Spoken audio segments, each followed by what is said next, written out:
moving on, I have a quick HDMI update. If you recall... You mean a HOMI update?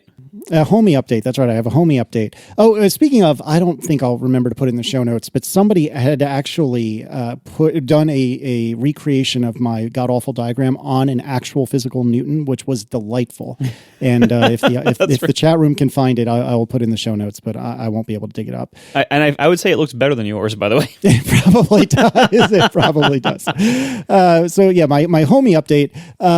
I had said last episode that I had seemed to kind of thread the needle and ride the line on doing a slower frame rate, yet still having 4K, I think Dolby Vision, if I'm not mistaken, because if you recall, I have, old HDMI cables in the walls, and the Apple TV was not happy with whatever situation I had going on, and I was able to get 4K Dolby Vision, but at like 30 hertz or something like that. I don't remember the details, doesn't matter. Well, as it turns out, over time, or no, I think I had it at 50 hertz. And over the next few days, as we continue to use the Apple TV, which all in all, I really, really like, as it turns out, the 50 hertz Dolby Vision wasn't good enough, and I had to keep cranking it back. And I think I ended up at either Dolby Vision or maybe just HDR at 30 hertz until I finally got my fancy new 8K certified, as John had a very good chuckle about, 8K certified HDMI cable from Monoprice. And sure enough, I've had that plugged in for a couple days now, and everything is better. Now, I've only done it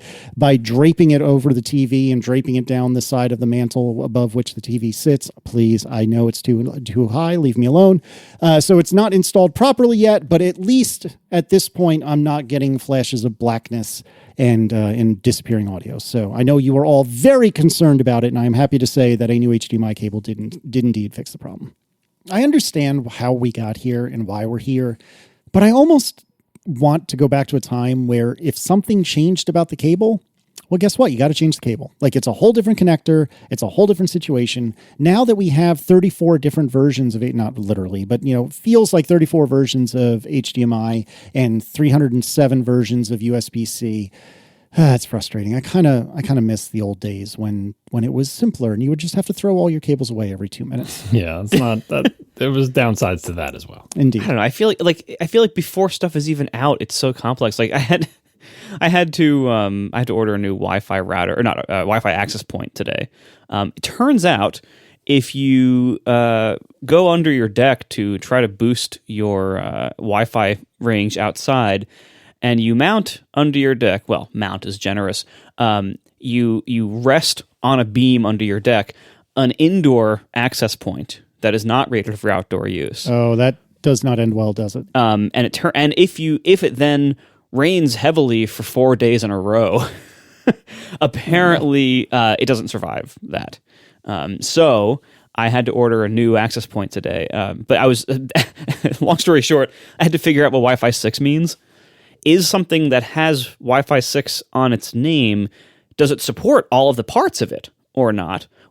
How many of the different parts matter? How many of them are going to be backwards compatible if I have a multi-access point situation? Like, there's all sorts of complexity there. And I heard too earlier, I was listening to Back to Work with Merlin Mann and Dan Benjamin, and Merlin was mentioning that apparently there's, as part of the new Thread radio standard, which I'm not entirely sure if Thread is actually like out and finished yet. I know it's like it's in the new stage, but I don't know if it's done. But like apparently there's Thread radios in certain little gadgets and stuff, but there's also HomeKit compatible versions of Thread, and not all Thread radios are even HomeKit compatible. I'm like, there's so much of these like asterisks and exceptions to all of our new tech recently. Like a port can't just be a port. A cable can't just be a cable. Like there's all these. Okay, you got an HDMI cable. Great. Well, what kind of HDMI cable? What version port are you plugging it into on one end or the other end? What spec does the cable have? We've seen all this too with USB-C, with Thunderbolt. Like there's so many little like nitpicky, crappy little details and gotchas and checkboxes and exceptions to so much of our tech now. Maybe, like, I'm with you, Casey, like, maybe the world of, throwing away our SCSI 1 cables to upgrade to SCSI 2 or whatever, like, maybe that wasn't that bad, because at least you knew what you had, you knew what would work, and if it didn't physically fit, it wouldn't physically work, and that was roughly it. That wasn't it at all. You have SCSI cables that fit perfectly and still nothing worked because you didn't turn your devices on in the right order. Yeah, maybe SCSI was a bad example. SCSI is definitely a bad example. All right, John, tell me about raised blacks in the Apple TV and Dolby Vision and all that jazz. Yeah, Kai Contillo wrote in to say that the raised blacks in Dolby Vision on Apple TV that are fixed in the latest Apple TV are apparently fixed in the latest Apple TV hardware, because he checked with the old Apple TV 4K, but with the new TV OS, and it did not fix the issue of raised blacks. So somehow the raised blacks fix is part of the hardware. This is just one testimonial from one listener, but that seems really weird to me that there was some kind of problem that could only be fixed by a new revision of the hardware and wasn't fixed by tvOS. But there you have it. If anyone else has different results, feel free to write in. But we were wondering, and we got an answer. Well, now we know. Tell me about 1 and 2 fan iMacs, please. This is a YouTube video. We talked about this last week, I think, of like the low-end iMac has just 1 fan, or maybe 2 weeks ago, and the higher-end ones have 2 fans.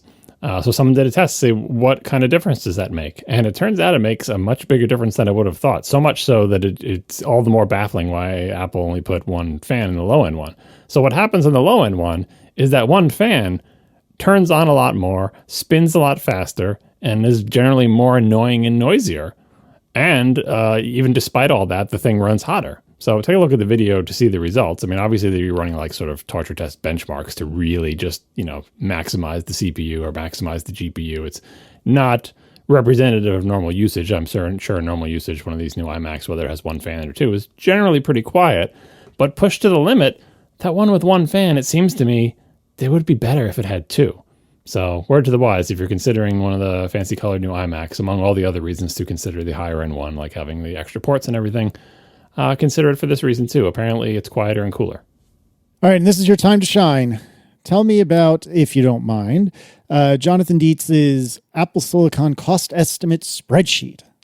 Yep, so this is all Jonathan's work, not mine. He is knowledgeable about the industry and tried, based on what we know from these rumors, right? What the rumors say, try to come up with some monetary amounts for the various options for Jade C die and the 4C one and all the different approaches. And there's lots of detail in here. I pulled out a few. We'll put a link in the show notes. This is a public Google sheet that anyone can look at. In the left-hand column, there are a bunch of, labels. Some of them I added a note to explain what they are after talking to Jonathan. So like, for example, one of the things row 15 is die cost. And that is, according to Jonathan, an estimate of how much Apple would pay TSMC for each good working die, right? So if you're wondering, like, what does Apple pay to just get the thing sort of off the printer, so to speak? And then there are things like the chip cost, which is the die cost plus all the other expenses except the unpackaged memory. And then finally, there is the package cost, which is the chip, all the other stuff, plus the memory on the thing. And of course, the package cost changes based on how much memory you put on the package, right?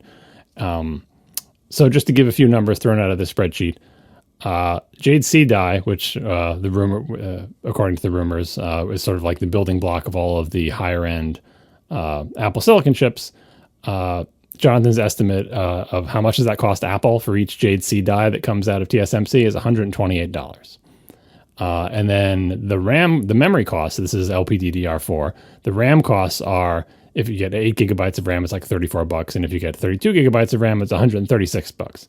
So if you get 32 gigs of RAM, already the RAM is more expensive to Apple. Again, they're buying this from the suppliers. The RAM is more expensive than the chip. And then if you try to do the package cost, which is the RAM, the main system on a chip, all the packaging, all the other parts combined there. If you had an 8 gigabyte one of these, this is basically like, the thing that goes on the motherboard. An 8 gigabyte Jade C die would be $162.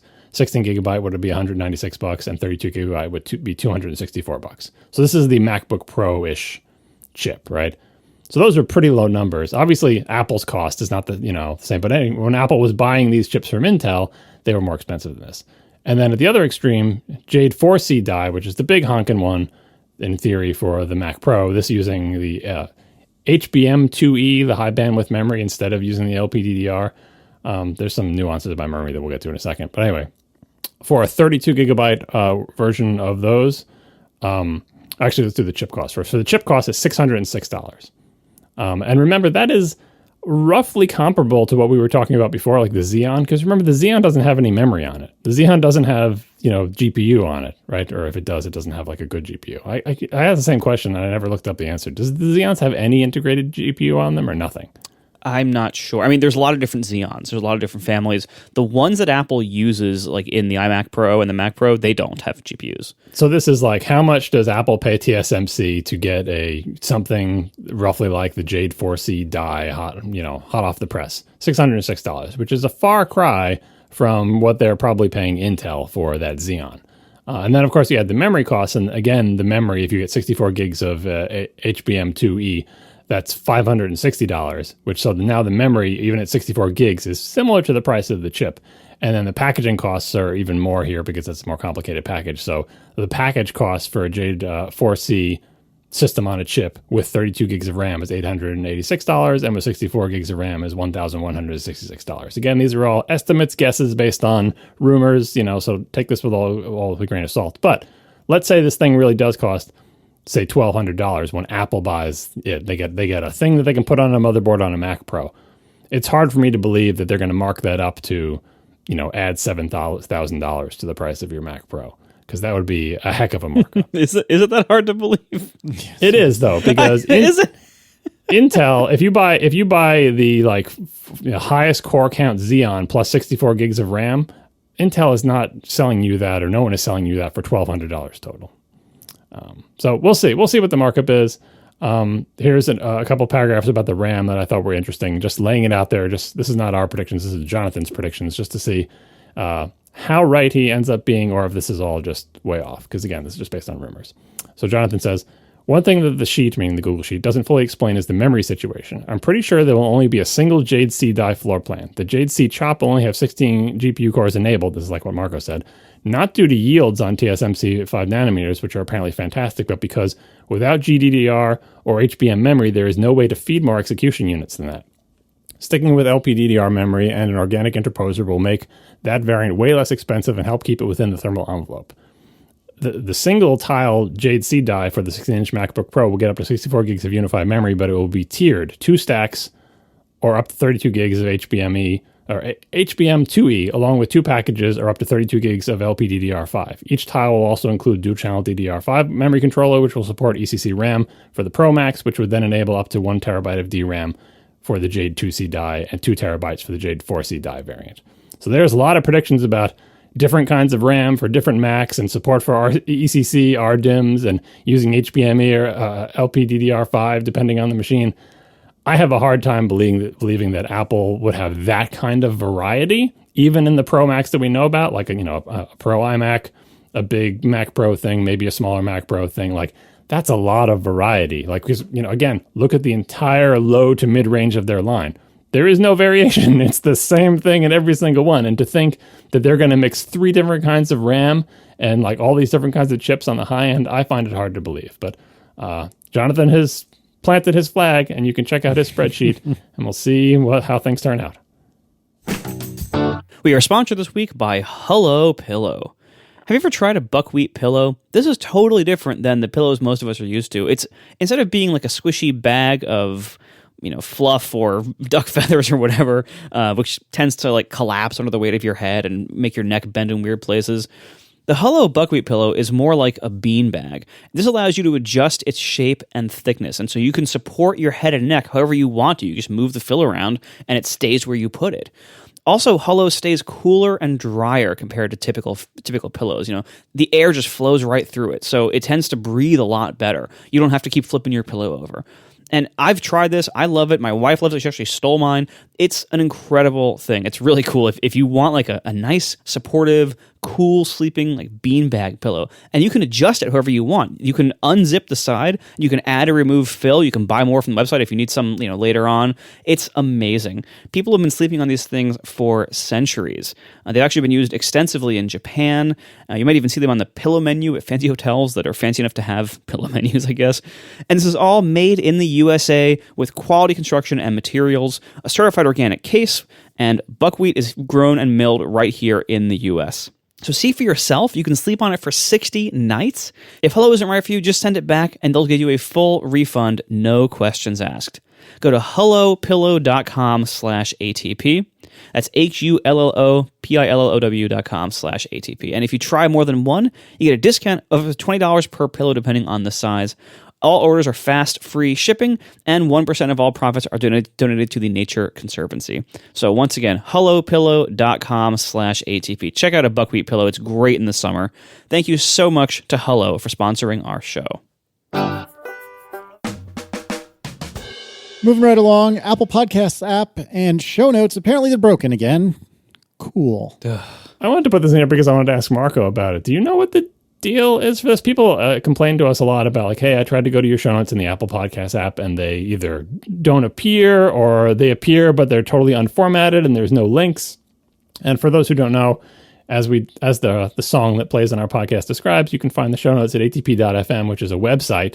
And there, in your web browser, you can then click on the links. But in any decent podcast app, while you're listening to the podcast, you can also look at the show notes somehow within your podcast app. In Overcast, you swipe to the left and you'll see the show notes. And in the show notes, we put links. Like, for example, there'll be a link to Jonathan's spreadsheet. So while you're listening to the show, you can look at the spreadsheet that we're talking about. Apple Podcast, the brand new fancy version, apparently shows our show notes, but ignores all the HTML and formatting. So it's just a bunch of text. So you can't click any links because it removes all the links and also all the indenting and the formatting. So it just looks like a bunch of, just randomly spaced text lines. And I'm wondering, is this intended behavior? Has Apple said, by the way, we will refuse to render HTML in your show notes?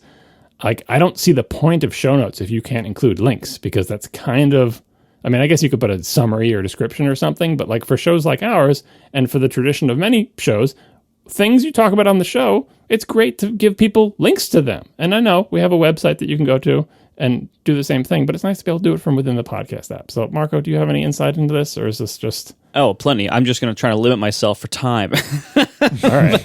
Yeah, because this is not going to be a major topic tonight. But Apple Podcasts has been going through a lot of changes, some more of which I think we're about to get to. But just for the show notes thing, the Apple Podcasts app, I don't think has ever supported actual rendered HTML show notes, or at least it hasn't supported them for a while. What it's doing here is like the dumbest, simplest, calling strip tags from PHP. Like it's literally just stripping away the HTML tags. It's not even fixing the white space problems that result from doing that. It's like somebody's CS 101 project of like how to use a regex to strip HTML. It's like the worst possible way to do it.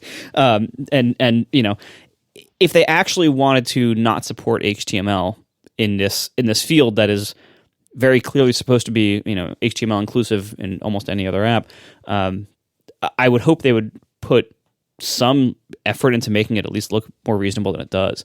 But anyway, I think the real reason for this is that the design of Apple's podcast app is increasingly diverging from the way podcast listeners expect things to be who have listened to podcasts for more than a year. There's these multiple worlds of podcasting. The world of like big professional podcasts and mass market appeal largely doesn't use show notes. Like if you look at the show notes for a big name podcast that people in your life, you as the podcast nerd, that somebody in your life would come up to you and be like, oh, I just started listening to podcasts. I love blank. Whatever podcast would be in that name, in that blank spot, look up that podcast, look up its episodes and see if it uses show notes well, if at all. See if there's any HTML anywhere in them or any attempt to provide useful information or links or anything. And the answer is going to be no almost every time, because show notes, like chapters, or not running reruns in your own feed, or not running crappy ads, like this is the kind of thing that's increasingly being relegated to Germany. Yeah, Germany, and the nerdy areas of podcasting, like where we live, nerdy podcasts that care about details like this and try to put production effort into that, as opposed to the mass market podcasts that barely even have links half the time to for each episode. Like you're lucky if there is a permalink to an episode. So the Apple Podcasts app being used mostly by the mass market people, and most of the nerds don't use the Apple Podcast app anymore. It has driven them away if they were there to begin with. The Apple Podcast app is serving its audience in the sense that it has lowered its standards dramatically for the like metadata production level of podcasts. And so this doesn't really impact most nerdy podcasts like us, because most people listening to our podcasts who would care about such things as show notes mostly aren't using Apple Podcasts. That being said, this is not good enough, and they should fix this. Because one of the weird downside of this is Apple Podcasts I don't know if the current version does, but most of the recent versions of Apple Podcasts have supported the technique of like pasting in links, like URLs as text, and then it like auto links the bare URL that's in the text and turns it into a link. But then you have the giant ugly HTTP big URL raw text showing to the user. It has supported that for a while. So unfortunately, what this means is that if people want their links to show up in Apple Podcasts show notes, they really should just enter them as bare links like that. The downside is that makes them giant and ugly in every single other app as well. That's not a great situation. So we're going to hopefully be able to just be stubborn here and not do that and continue producing our show notes the way they look good in the apps that all of you actually use, which is mostly, Overcast, Pocket Cast, Castro, it's the nerdy apps, because those apps are much more appealing to nerds like us and nerds like you. And in the meantime, Apple is going to keep doing whatever they're doing with Apple Podcasts, and best of luck to them. It's turning out great for me. I've had a lot of new users to Overcast in the last couple of weeks, thanks to Apple Podcasts, so they can keep doing what they're doing. I wish they would do a little bit better, just for their own sake and for the sake of the business. But the path they're on, I don't fully understand, and I don't think I think it has diverged quite a lot from the world of podcasts and the way we expect podcast apps to work that we live in. Fun. It's kind of weird to me that like the premium podcasting services that have Spotify exclusive podcasts and all these other ones with their own apps and everything don't seem to do anything to take advantage of their proprietary nature and make their podcasts better in terms of the interface. Like having deep support for chapters and show notes, that's just basic stuff that we can do on OpenRSS. But if some company controlled the entire stack, you can only play these in our app and we control our app, you can do all sorts of fancy things with podcasts. You don't have to wait for some kind of industry-wide consensus for additions to the RSS feed that are supported by a reader. You can just do whatever you want. It's your own thing, and you can make the listening experience even better. I mean, we do chapter images and links to chapter images, but they don't even support functionality equivalent to what you can do in a real podcast client. It just seems like they're maybe they think that's not important. Maybe for these mass market podcasts, people just hit play and that's it. And only, like you said, nerdy podcasts that have all these additional features. But maybe it's because I'm nerdy. I listen to a mass market big podcast like This American Life, and they're talking about something. Maybe they'll be talking about a website, and I will instinctively go to try to find the link to the website and be like, oh, this podcast doesn't ever link to anything they talk about. No. Right. And it's just when you're listening, I guess you just go to Google and you type in words that you heard on the podcast, but they know the link to, this website or this author's book or whatever. Anyway, I find it disappointing. I don't understand. The big podcasts out there have substantial production staffs. We make this show as 3 people. Most podcasts out there that have a lot of listeners have way more than that, on this, on their shows. They have a staff, they have a process, they have, larger budgets and big companies backing them often. I don't understand why they don't put in the basic effort to make their metadata, the titles, the show notes, why don't, and, chapters, they could do that. The big dynamic ad insertion platforms don't support chapters, not because it's hard. It's actually trivially easy. It's easier to, alter the duration of chapter markers than it is to alter the duration of the MP3. But they don't support it because none of their clients have ever asked for that, because none of them use chapters, because I don't know why, because they couldn't be bothered. Meanwhile, these companies go around investing in platforms and trying to get these big efforts together that are oh, we want to be able to show timed metadata and pop up links and promos during certain timestamps of shows. Wouldn't that be great? And it's like, yeah, we can already do that. Like, that's literally what chapters are. The standard has existed for like 15 years. Like, this is not, you don't need to create some giant new platform to do this. Today's platforms can do it. You're just not doing it because I don't know why. I assume it's mostly just, ignorance that these things exist.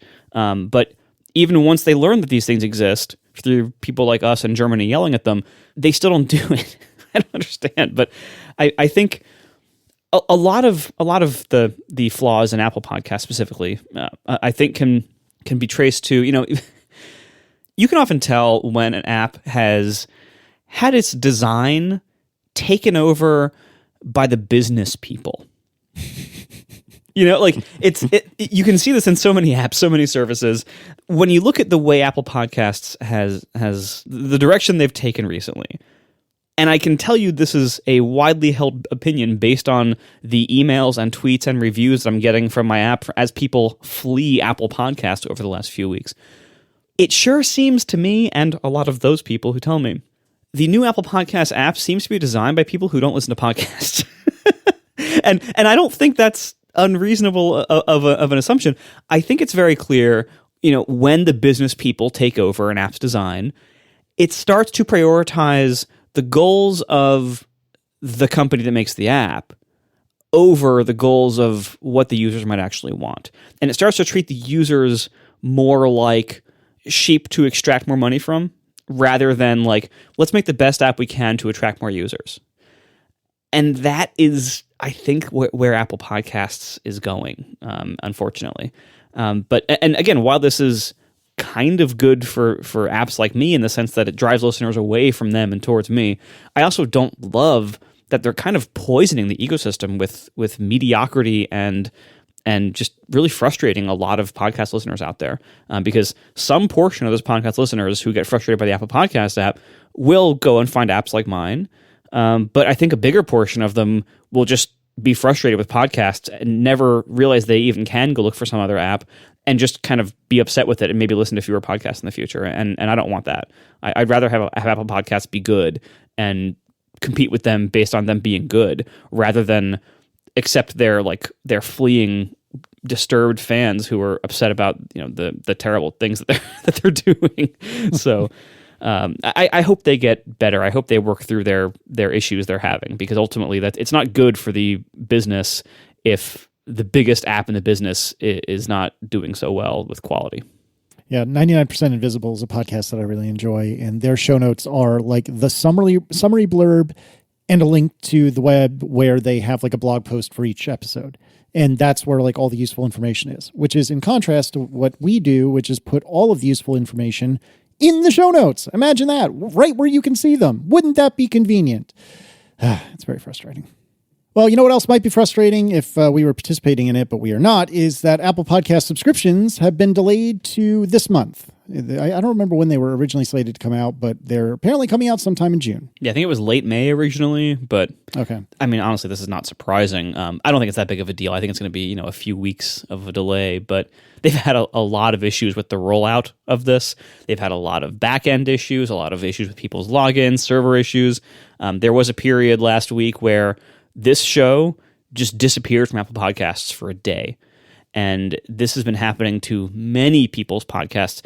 Honestly, what it feels like as a podcast service administrator, it feels like they're doing some kind of large like migration or rollout across a bunch of servers and podcast accounts and stuff like that.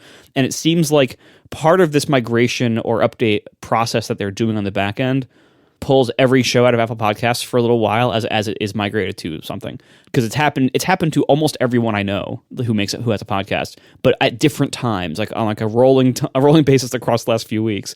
There's been all sorts of problems with Apple Podcasts. So again, this is something that I don't take a lot of joy in. I want them to be better because they represent such a big part of the ecosystem that if anything about Apple Podcasts is bad, it affects the entire ecosystem in a pretty big way. So I hope they get their crap together here. And I think what this shows, and I don't intend here to insult the Apple Podcasts team specifically, because the impression I always have gotten from that, and not from the actual people, because they don't tend to talk, but the feeling I've gotten, little things I've heard here and there, little things I've picked up here and there, I think the Apple Podcast team is fine. It seems like they've always been really under-resourced for the problems that they have to deal with. I think this lands right at management. Like whoever is above them and responsible for things like resource allocation and timing and release timing, I think all this lands on them. That it seems like this team has been just totally underwater after this launch that feels to have been maybe a little bit rushed. And that's to a team that normally doesn't have a ton of resources to do a lot and move very quickly to begin with. So I hope management has learned from this a little bit, and I hope they clean up this mess quickly. We are brought to you this week by Squarespace. Start building your website today at squarespace.com/ATP. Enter offer code ATP at checkout to get 10% off. Make your next move with Squarespace. Squarespace makes it very easy for anybody, regardless of their skill level and nerd level, to make exceptional professional websites. And they take care of all the really hard stuff for you. There's no coding required. You don't have to know HTML and JavaScript and CSS, any of that stuff. There's no servers to maintain. They do all that for you. There's no software upgrades or patches to apply to your system. They do that too. You don't have to worry about keeping everything up and running. They do that too. None of that is on your plate. So you can focus on your business or your podcast or your storefront or your portfolio. Whatever you're building a website for, you can focus on that. And you can use their intuitive, easy-to-use visual previewing tools so that you don't ever have to see a line of code. You do everything with, drag and drop and, visual effects and live previewing and everything. It's amazing to make websites on Squarespace. You can also see for yourself without giving them a dime. Next time you want to make a website for something, whether it's something simple like a few pages of information for your business, or something that's traditionally pretty hard to host yourself like a store or a podcast, you can do all that on Squarespace. Next time you have an idea for one of these, start a free trial at Squarespace. And you don't have to give them a credit card. So in case you forget about it, don't worry about it. Start a free trial with no credit card required and build the site. And you will see how incredibly easy it is, how far you get in like an hour. It's really incredible. See it for yourself at squarespace.com/ATP. When you decide to sign up, make sure to head back there to squarespace.com/ATP and use offer code ATP at checkout to get 10% off your first purchase. That's squarespace.com/ATP, offer code ATP for 10% off your first purchase. Thank you so much to Squarespace for sponsoring our show. Make your next move with Squarespace. May I be grumpy just for a moment, and then we'll talk about fun things? Sure. Did you see this thing that Apple posted today? Oh, God, the disgusting study they commissioned about how awesome they are. Can I just, I really just need to get this off my chest. I promise I'll make it quick. So Apple today posted meeting pandemic challenges. Apple developers grow total billings. First of all, what the hell does that even mean? And sales in the App Store ecosystem by 24% to $643 billion in 2020. New study details how small businesses innovate on the App Store to reach customers around the world. This is the most nauseating, disgusting, although very cute animations in it, disgusting puff piece about how they don't need to be sued into oblivion for antitrust. I'm sure that's not the right vernacular, but you know what I mean. It feels so gross. And I'm sure since Apple has been a big company for a long time, that they've done things like this for a long time. But I feel like, golly, this is a far cry from, Thoughts on Flash or whatever, which was in some ways a similarly self-serving puff piece, but was executed in so much less, in just an incredibly less gross way. And I don't know, I see this and I understand what they're doing, and it's just so gross, man. I don't like it. Am I being unfair? I don't think so. I mean, I feel like and part of this is, just the time and the scale of the company, but I definitely feel like in the Steve Jobs era, when Steve was going to be a jerk to you, he would just come right out and tell you. He didn't try too hard to BS us when he was being a real jerk about something. Like, it was much more honest about the jerkitude that he was conducting. We're in a very different time now. We have a very different company, a much larger company, a much later time. I mean, he's been gone now for almost 10 years. So this is a very different context here. But I have a very low opinion of Apple's leadership right now. Very, very low opinion. And it's not because of the products. The products are pretty good. You know, I'm still excited about the products. We'll get to that later. Like, I'm still excited. I'm going to be excited next week about the products. But wow, do I have a low opinion of Apple's, political moves recently. And I have very low respect for Tim Cook. My respect for Phil Schiller has decreased significantly since the Epic trial and the stuff that's gone on there. Apple is trying to defend a fairly indefensible position with their App Store politics and the all the commission BS and all their requirements and all the anti-competitive stuff and all, like, what they're doing is very transparent. They're playing the politics game, and they're trying to really BS the world into their point of view that their current practices with the App Store cut and everything are okay. And it's so blatant. It's almost insulting to our intelligence. Like, they continue to have all these like self-serving puff pieces. Oh, look, we commissioned another study about how awesome we are. Like, it's just gross. And it's a big company. There's a lot of people in the company. I really respect a lot of people in the company, and I really respect a lot of the stuff that comes out of the company. And it's hard for me. I have very conflicting feelings because I love the stuff they make. I love a lot of the stuff they do. And I know that there's a lot of really good people in that company that are not bullshit artists the way their executives have been recently. And I know there's a lot of people in that company that are not trying to insult our intelligence and value the things that we do as developers and things like that, and are not super supportive of all the BS that the company has been spouting in this area. And I want to continue to be a fan of all of those people and all the things they make. But the people at the top are making it so hard because they're so completely full of shit. And they're insulting to our intelligence over and over again. And I hope that the regulation comes and the court battles work themselves out over the next couple of years of appeals, most likely. Like, I hope this gets flushed out over a couple of years, and then we can be done with this stupid issue, and we can go back to enjoying the rest of the products. Because, like, it's a shame that the people at the top are throwing away so much reputation and goodwill to try to defend a tiny part of the business that they don't even need. And it's tarnishing the reputation of the entire rest of the company's output. That a lot of people who are really good and making good stuff, like, their stuff is getting tarnished, and people are having a sour taste about the company because the couple of execs at the top are really defending this little garbage part of the business that's mostly about extracting rents from casino games for children.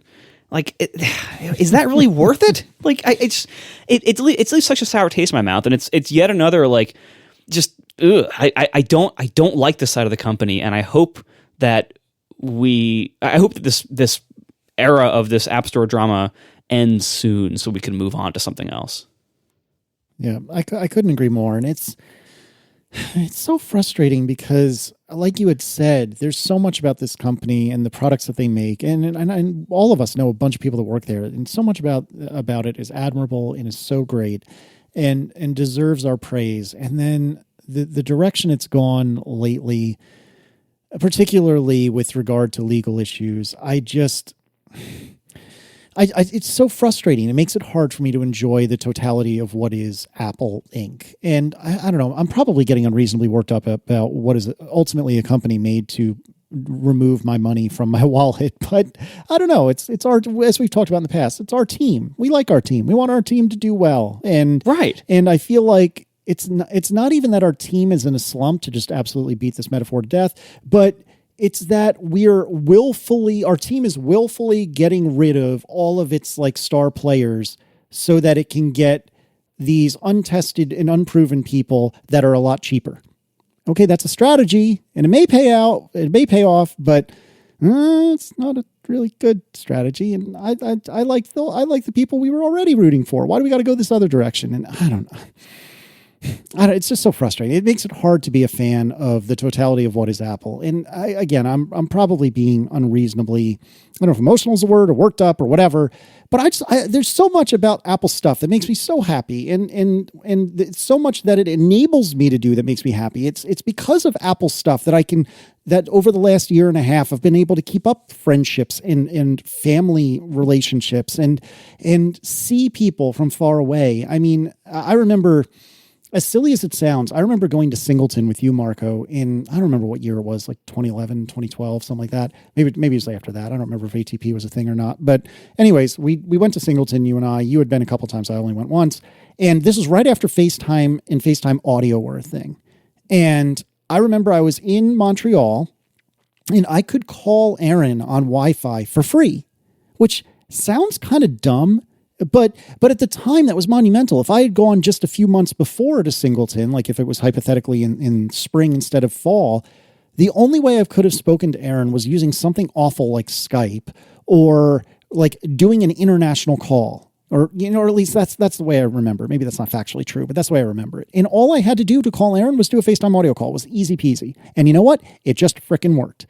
And it's stuff like that I don't want to lose sight of all the incredible things that Apple has done for people and for me. I mean, God, my living is made through Apple, either talking about Apple or building stuff for Apple platforms. But nevertheless, it's so frustrating. It makes me feel gross by association when I read these puff pieces, these absolutely disgusting puff pieces that you would expect to see come out of, like, I don't know, Adobe or Sun or I don't know, some big gross business. I don't know, like I don't know. That was a poor example, but just some big gross Facebook maybe, like some big gross business that none of us like would do this sort of self-indulgent puff piece, and now Apple's doing it. And it's gross. I don't like it. I want nothing more than to just be purely excited for WWDC next week. Like our next show is going to be the WWDC show, and I want nothing more than just to be happy and excited about that, and to be looking forward to it in a more pure way. Yeah. And this year I can't do that. I'm like less excited than ever this year, and I hate that. I hate that they've put me in this position to feel any kind of toxic feeling towards them as a company.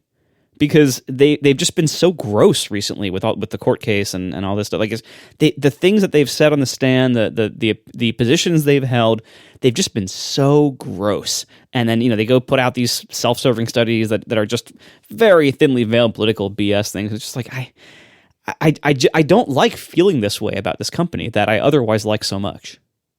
Well, I think I am considerably less upset about this than both of you. I mean, obviously, the context of this press release doesn't exist in a vacuum, right? Part of the thing that you were both complaining about this press release isn't just the content of the press release, but the fact that that there is a counterpart. Oh, I see what this is about. It's about the court case and the government action and all the other stuff, and that's what kind of that combination makes us look different. But in general, Apple has always done PR stuff like this. And they have always bragged about the revenue they generate in the App Store and how big of a check they give to developers. And this is just an elaboration on an established strategy of them saying, here's what we think is good. And if you actually read the press release, unlike the court testimony, which many developers are rightfully upset about because, again, I think because Apple has to sort of present the information and the legal argument that will win them the case, or, well, whether or not they have to, that seems to be what they're doing. And that is necessarily, it cares less about your feelings. But this press release is more or less, yes, it's a puffy thing of saying Apple, saying, here's how great we are. But the things they say in it are not really wrong and not particularly objectionable. And at no point do they do the things they did in the trial and in the various internal emails that we've seen where they, act in nefarious ways or claim ownership of things that developers feel like are not theirs to claim ownership of, or make disingenuous claims about the nature of the market and all this other stuff. It's generally just a straightforward press release. So I know where you're both coming from emotionally speaking, but I have a hard time getting worked up about this press release. I mean, I think I was more worked up the first 17 times they put up a slide that said how many billions of dollars they paid to developers. And even that, through repetition, I have become sort of used to or whatever. So I'm with you on and we'll get to this maybe later in the show. I'm with you on the sort of reputational damage that Apple has to deal with in terms of its relationship with its developer base, and that is surely a big focus of WWDC because this is their conference where they ostensibly talk to developers. But I'm mostly, not bothered by this press release and mostly able to just look forward to the announcements at WWDC and see what it is that Apple does, if anything, to try to repair this relationship. We are sponsored this week by ExpressVPN. Have you ever been using Chrome and used their incognito mode? It's probably not as incognito as you think, because like the Chrome browser itself, this is a Google product, and Google has made its fortune by tracking your movements online. There's even a $5 billion class action lawsuit against them in California, where it's accused of secretly collecting user data. Google's defense was, quote, incognito does not mean invisible. So how do you actually make yourself as invisible as possible online? ExpressVPN. Because it turns out that even in incognito mode, your online activity still gets tracked, and data brokers still get to buy and sell your data. Because one of the main points they base the tracking on is your IP address. Data harvesters use your IP to uniquely identify you and your approximate location. But with ExpressVPN, your connection gets rerouted through an encrypted server, and your actual IP address is masked from the sites you visit. So every time you connect to ExpressVPN, you get a random IP address shared by many other ExpressVPN customers. That makes it harder for third parties to identify you or harvest your data. And best of all, ExpressVPN is super easy to use. No matter what device you're on, phone, laptop, even your smart TV, all you have to do is tap one button for instant protection with ExpressVPN. So if you really want to go incognito and protect your privacy, secure yourself with a #1 rated VPN. Visit expressvpn.com/ATP to get 3 extra months for free. That's expressvpn.com/ATP to get that 3 extra months with a 1-year package. expressvpn.com/ATP. Thank you so much to ExpressVPN for sponsoring our show. All right, so let's be happy. Let's get excited about WWDC. And we can talk about predictions in any which way, shape, or form. I don't know if we want to do it by subject matter, but I guess broadly, as much as I'm down in the dumps about some of the stuff Apple's doing right now, broadly, I'm really excited for this WWDC. I really, and this is not an original thought, but I feel like there's a lot of smoke coming from Cupertino, and it's looking like there might be some fire behind it. So I feel like this should be a pretty good one in terms of, the consumer side of things. I'm not terribly convinced it's going to be particularly remarkable from the developer side of things, but from the consumer side of things, I'm really looking forward to it. So I don't know. Is this the year that we get vastly improved iPad software? Is iPad OS really going to come into its own this year?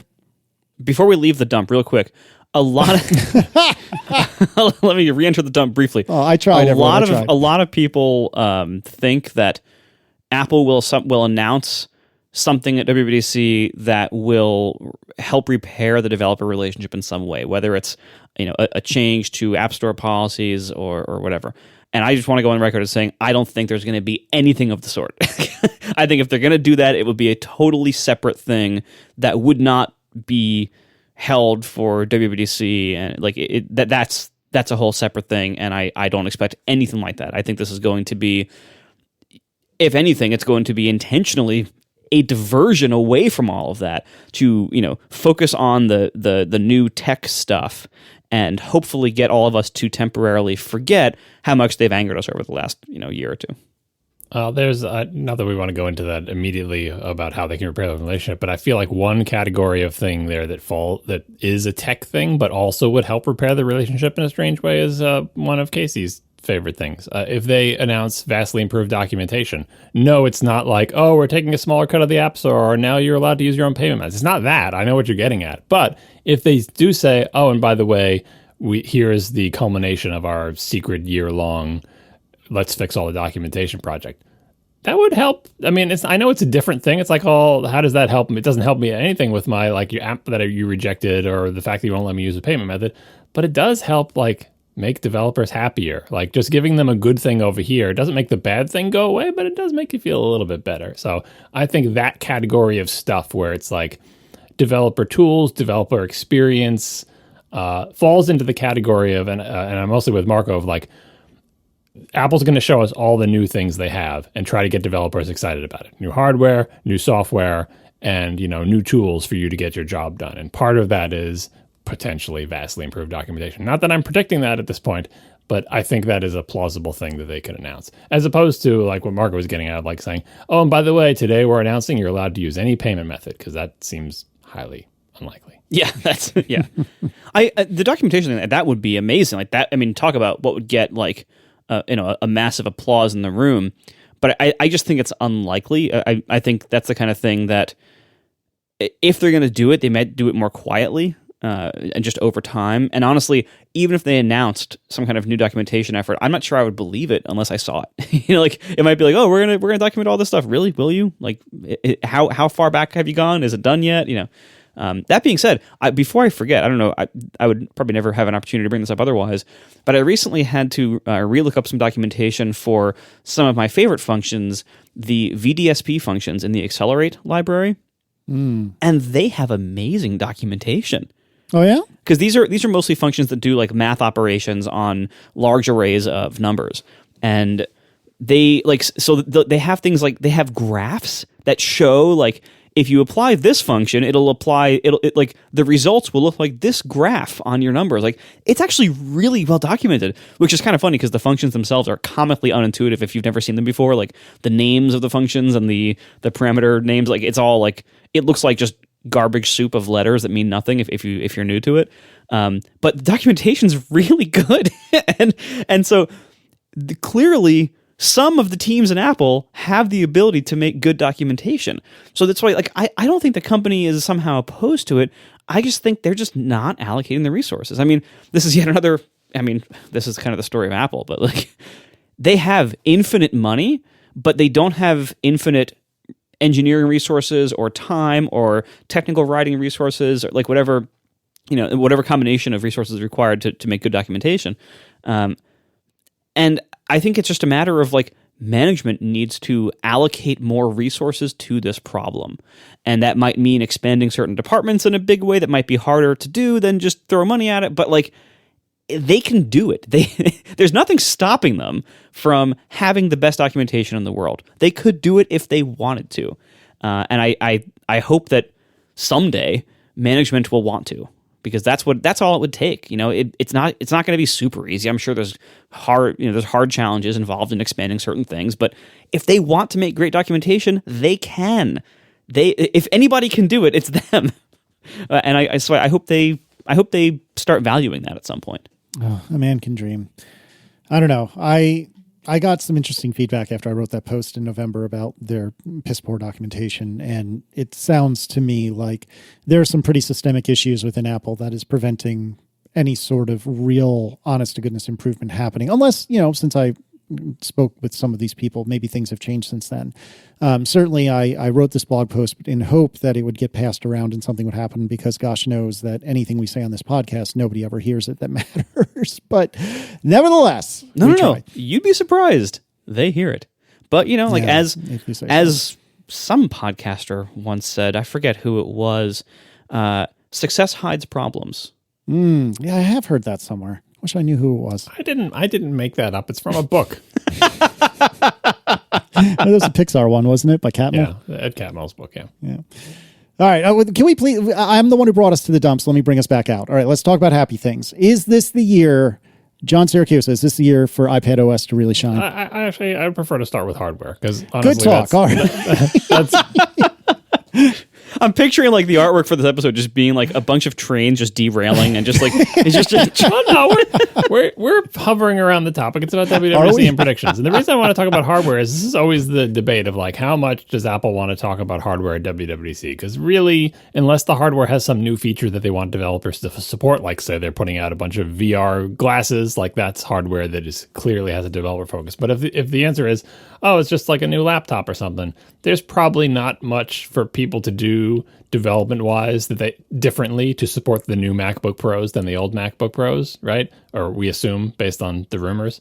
But Apple does choose to do that because, as it often says, like developers are their biggest pro customers or whatever they say. And, most developers use laptops because most people use laptops and developers are people, so it like MacBook Pros at WWDC make sense. But beyond that, the times like, I think, didn't they do the Mac Pro at WWDC? Yeah, like, oh, we're going to do the Mac Pro at WWDC just because it's been so freaking long and it's done and we have to announce it, right? It's not a huge developer angle. It's like, but anyway, if they have Pro hardware and it happens to be around WWDC, it seems like they want to announce it. But they also want to leave time for potentially software stuff. So we'll talk about software in a bit, but I want to start by saying, what do you think hardware-wise makes sense for them to announce at this event? We still don't know because, again, it's not like these have Intel chips in them, so we have no timelines. We have no idea if the chips that we keep talking about, those rumors, maybe they've been done for months. Maybe they're not going to be done for 6 months. Like, that really determines whether they can launch any hardware, because I don't think they're going to launch another crop of M1-based Macs. I think they've put the M1 in like every Mac they could think of.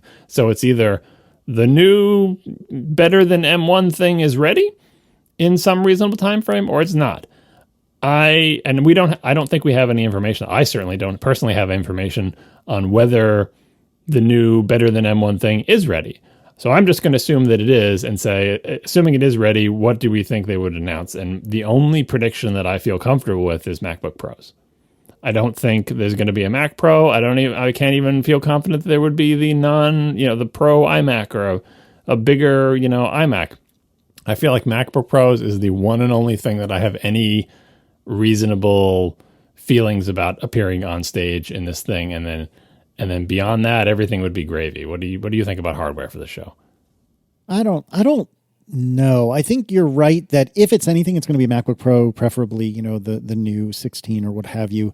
But when's the last time they did a MacBook Pro, or really any Apple laptop, at WWDC? Has that happened? I mean, when they're ready, the original Retina 15-inch 2012 WWDC, right? It's like when they're ready, and like that is probably the most popular machine for developers who have a quote unquote pro machine. Because, totally, right? And so I think it fits perfectly in the show, even though, again, there's not like anything you have to do to it's like it's introducing a tool. Like, if you think of your audience as developers, here, developers, you were looking for a new tool to do your job. This one is way better than the previous 16-inch MacBook Pro, and assuming the rumors are true, it's got all the ports, and it's got MagSafe, and it's got SD, and it's got a great screen, and it's got an ARM processor. Like, it's a perfect product to announce at this time. And again, assuming the chip is ready, I feel like that is a shoo-in, and it makes perfect sense. But beyond that, like, is it important for them to announce the iMac that uses the same chip as that? Probably not, and they just announced the other iMac, so that doesn't seem like it would work. I don't think the super duper pro ones are ready yet. Again, what am I basing that on? Nothing really, just the tradition that the Mac Pro size thing always takes longer and is less important, and they wouldn't waste time with it at this show.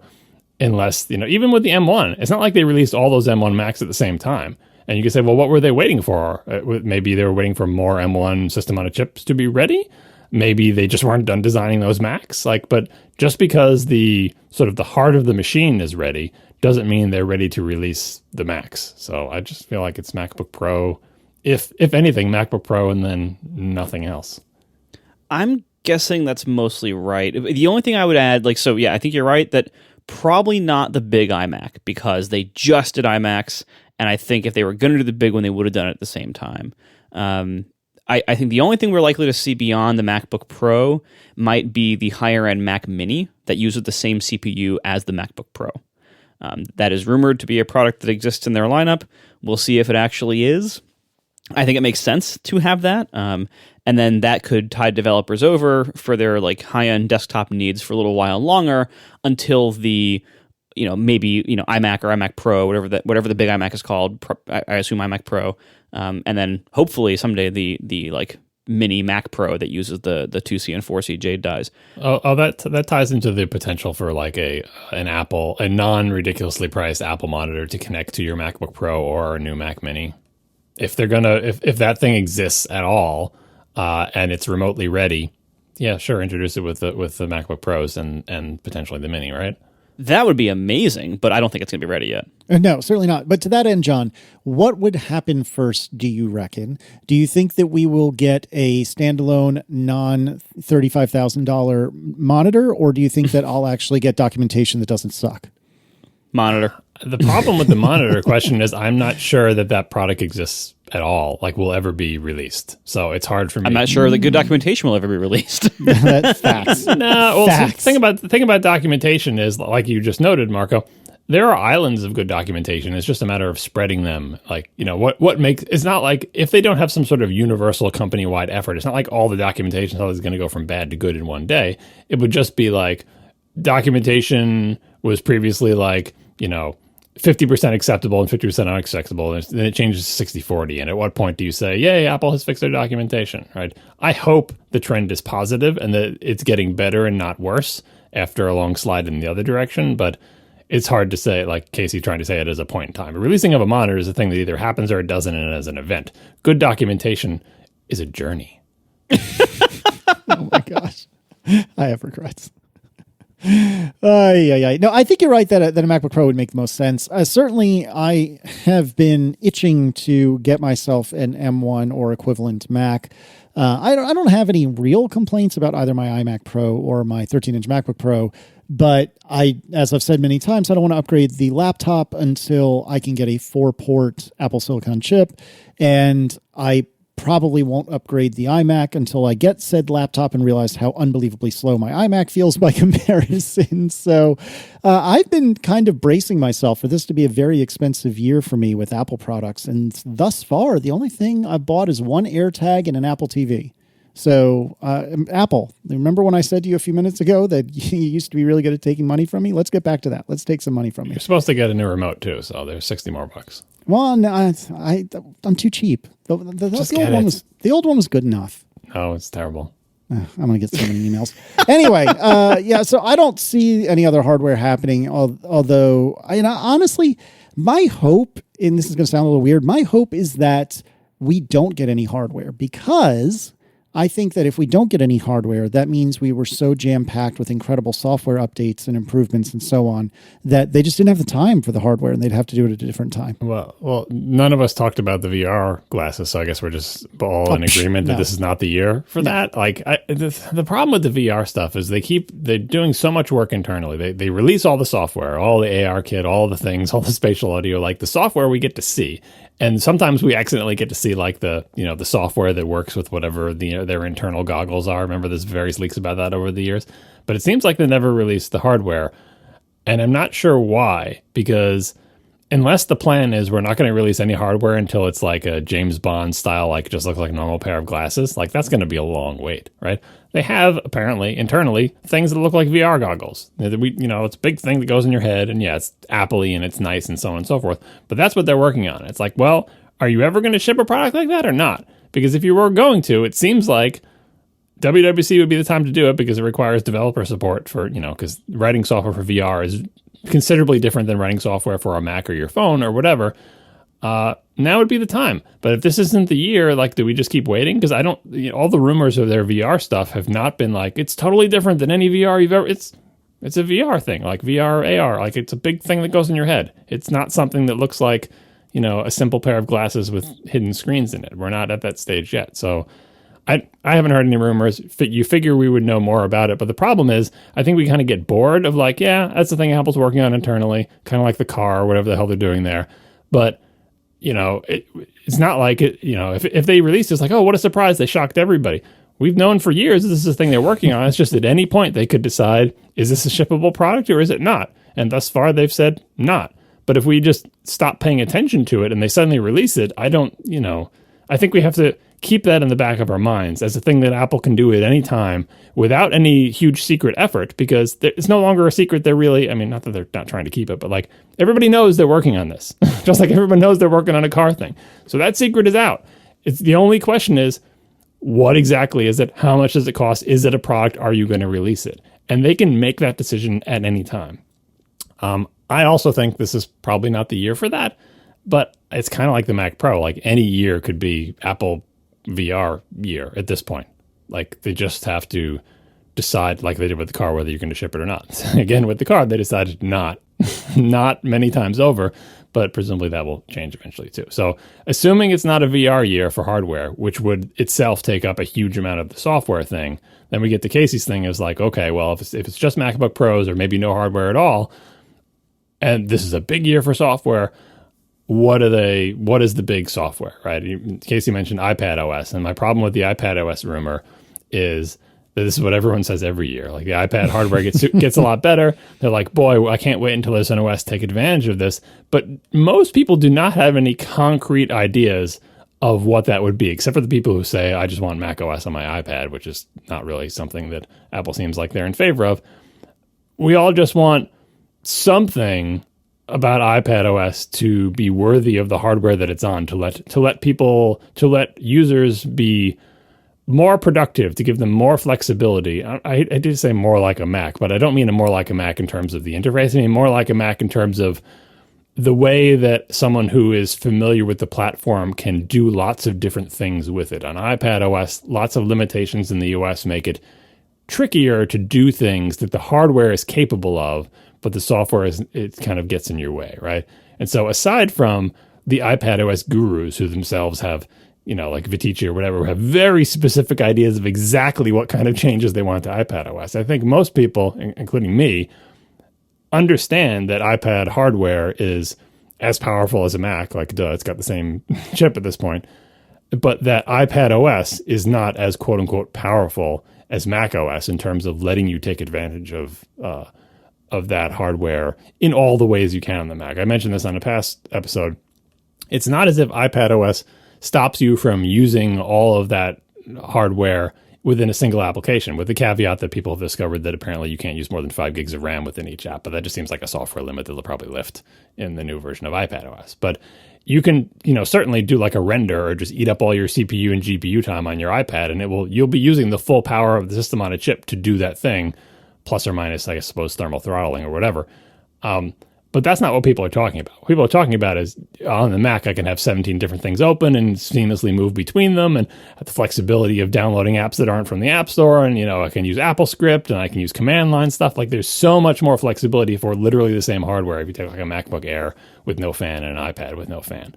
And so I personally, when I think about iPad OS, getting way better to finally take advantage of the hardware, I don't know what that would look like. I don't have a vision in my mind of because my, it's lack of imagination. It's lack of me using iPad OS in this way. Mostly I use my iPad for very simple things.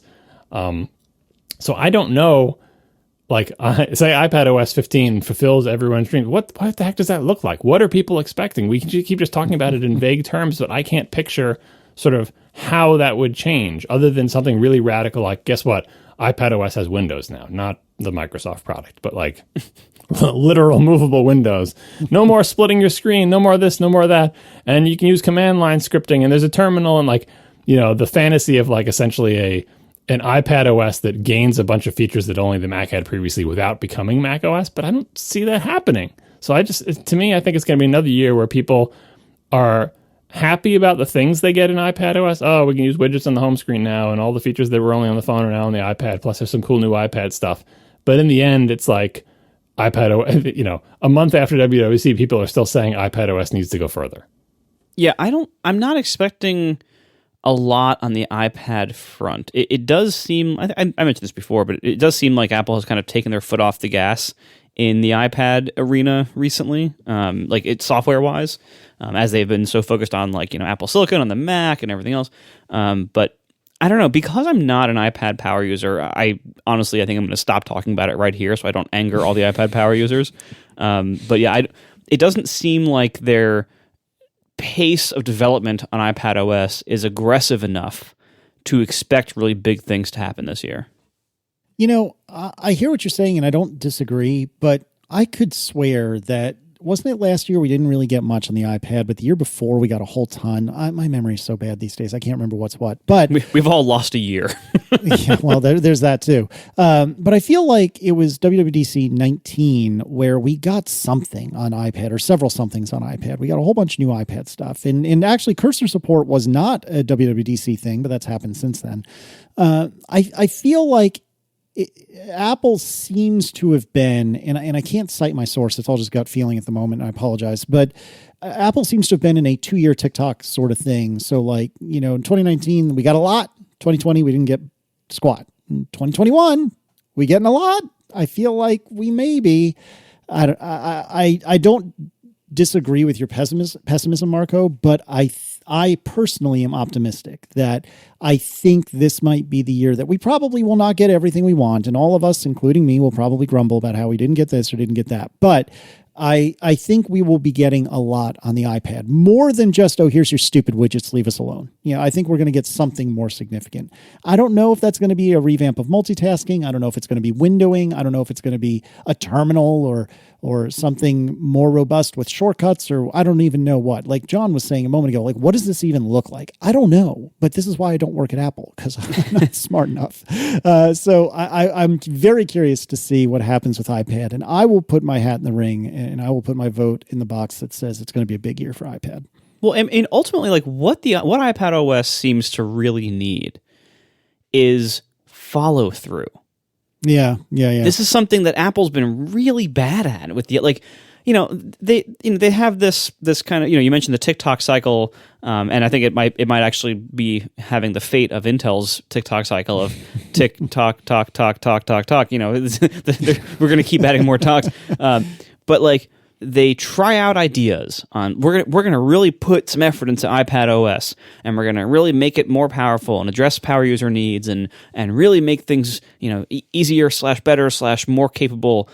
And they do like 75% of it, and then they leave it alone for 2 years, and then they go a different direction and do 75% of that, and then leave that alone for 2 more years, and then go a different direction and do 75% of that, and then leave that alone for 2 more years. And it seems like they're never really reaching, like they're never following through with the plan they seem to have at any given moment, and really seeing it through to be really good and to mature the other apps on the system, to use all the new stuff, and to really make sure all the new stuff is rock solid and reliable and works. Like that's what we're missing there. It's in addition to just fundamental basics of multitasking that they still struggle with. Like there are still so many aspects of iPad multitasking that are incredibly unintuitive to those of us who are not experts with it, or incredibly clunky and hinder some, if that's a word, to people who are experts with it. I still don't even think they've nailed some of the basics of multitasking yet, but whatever direction they want to go, whether it's multitasking UI stuff, or whether it's down to other more boring things like file provider APIs, drag and drop mechanics, stuff like that. A lot of that stuff they just haven't followed through to make it good and reliable yet, even years later. So I hope that whatever direction they want to take with the iPad, I hope they figure it out pretty soon, because it seems like they haven't quite figured it out yet. And then once they do figure it out, I hope they actually follow through, and instead of doing a 2/3 job of it, go all the way, finish it, like make it work well, make it work reliably. If the Mac worked as inconsistently and oddly as the iPad does, the Mac would not be as popular amongst people like us as it is. The reason why we have so much affinity for Apple's platforms as old time Mac users, well, we aren't as old time as John, but I cannot believe John didn't jump all over us for that. 2004, yeah, you guys have been around the block. But like the reason why we have so much affinity for this is because there's so many little details that that they got right early on, and that have been right the whole time, and that are mostly reliable and aren't constantly shifting, and like the things they set forth to do on the Mac mostly work most of the time. And I feel like on iPad OS, I can't say that. It not only do the things keep changing, but so many of the basics just like fail in weird ways or are broken in random point updates, and some of them just never get fixed or never work all the way, or I don't know. It seems like it's in a constant state of like, all right, we did something 2/3 of the way, and now the team's going to not touch it for 2 years, and then we're going to just do something different 2 more years from now. I feel like the bright spot in that, as was already mentioned, it didn't come into WWDC update, is the keyboard, trackpad, and cursor support, right? If they had saved that for WWDC, it would be quite a wow announcement. But I think that direction of the iPad platform, that it will become a platform that has pervasive and yet a very iPad-specific support for cursors and trackpads and keyboards, and we'll keep iterating on that, try to make a better and better keyboard, right? I think they've done well with that. We've had a couple of years of trying to do keyboards on the iPad, and then adding cursor support, and then putting in the trackpads. And I think they are fairly committed to that direction. The problem is those are sort of input methods that, and I think those are spread pretty well throughout Apple's apps and the interface in an admirable way. It's what you're getting at, Marco, is like that the fundamental interface paradigm of the iPad has problems, right? That it's not sort of a modular, composable, understandable system that gives you flexibility. I'm not saying it has to be like the Mac, but we've talked about this before. The interface of, the WIMP interface, Windows, what is it? I always forget what the I is for. Windows input menu pointer. Intel, probably. No, it's not Intel. Someone look up WIMP in the chat room and we'll get it. Window icon menu pointer. Icon. Yeah, so it's so old that icons were a novel concept. Icons, wow, little pictures. What are they? Whoa. Anyway, overlapping windows in a menu bar, and even like the basics is like the dock, dialog boxes, like the way the keyboard and the mouse interact with Windows, like it's a very flexible interface, right? You can do a lot of things on a Mac just with that simple paradigm. And once you learn how that paradigm works, and generally you have standard Windows, and you learn how the menu bar works, and you learn how the dock works, there's a lot of flexibility there. Flexibility for people to make their own workflows, flexibility for app developers to do their own thing, and flexibility for the users to combine them all to do their thing. And same thing with multitasking. Command-Tab, using the dock to switch apps, clicking on a window to bring an app forward, the variations that you can do there. It's an extremely flexible interface, which is why it has survived so long. Doesn't mean the iPad needs to do that, but the iPad has its own sort of version of that, and the iPad's version of that is not as obvious, not as generic, not as flexible, and not just, like you said, Marco, for the experts who know how to use it, has tons of frustrations, like limitations. I think part of that is the inability to sort of expand the system in iOS, like to do even something as simple as my dinky Mac apps, which would be impossible in iPad OS because you can't do things like observe when, apps come to the front and take actions. It's just not possible for historic reasons on iPad OS, right? So it's up to Apple to sort of rethink, like, what are we doing on iPad OS? Because you don't want to give up, and I think iPad experts don't want them to give up and say, well, just forget it. It's just going to be like Mac OS on a tablet. I know some people do want that, but the people who love the iPad love it for a lot of reasons that make it different from the Mac, that it's not as complicated, there's fewer things to worry about, that it is simpler. It's just that I feel like Apple has not found that happy medium. And that's part of what I was getting at of like, oh, we want iPad OS to be more powerful, but also don't make it like a Mac, but also make it better than it is now, but also don't make it weird and complicated. It's a tall order. Like I don't fault Apple for having not figured this out because A, nobody has figured it out in the entire industry as far as I'm concerned, and B, Apple keeps trying, and I think cursor and keyboard support is a great move in that direction, but there's still the fundamental question of you have to change the interface paradigm of iPad OS in some way if you ever want it to be anything approaching as flexible, generic, and understandable as the Mac. Again, it doesn't have to be the same as the Mac, but it needs to have those qualities about it so that someone who learns iPad OS is not constantly frustrated by the limitations and can also use it to do complicated things. We'll see. So, John, do you think this is the year of iPad OS then? I mean, I agree with you, Casey, that I think there will be more on iPad OS this year than there was in last, but I'm not even sure there'll be anything as significant as cursor and trackpad support was, because I think that was very significant and done very well and had hardware to go with it. It just didn't happen to neatly coincide with the WWDC announcement. That's fair. All right, what are we getting for iOS? I'm hoping we get an expansion to the widget system. Which is funny. I'm actually making Overcast widgets like right now, not right this second, but like I was doing it earlier today, trying to figure out like what they should even be, because I feel like the widget system is like in iOS 14 was a really good first step, really good 1.0 of that system, but I want better than a 1.0 now. Like it's a year later, it proved to be pretty popular, pretty capable amongst users. So I hope they took it further.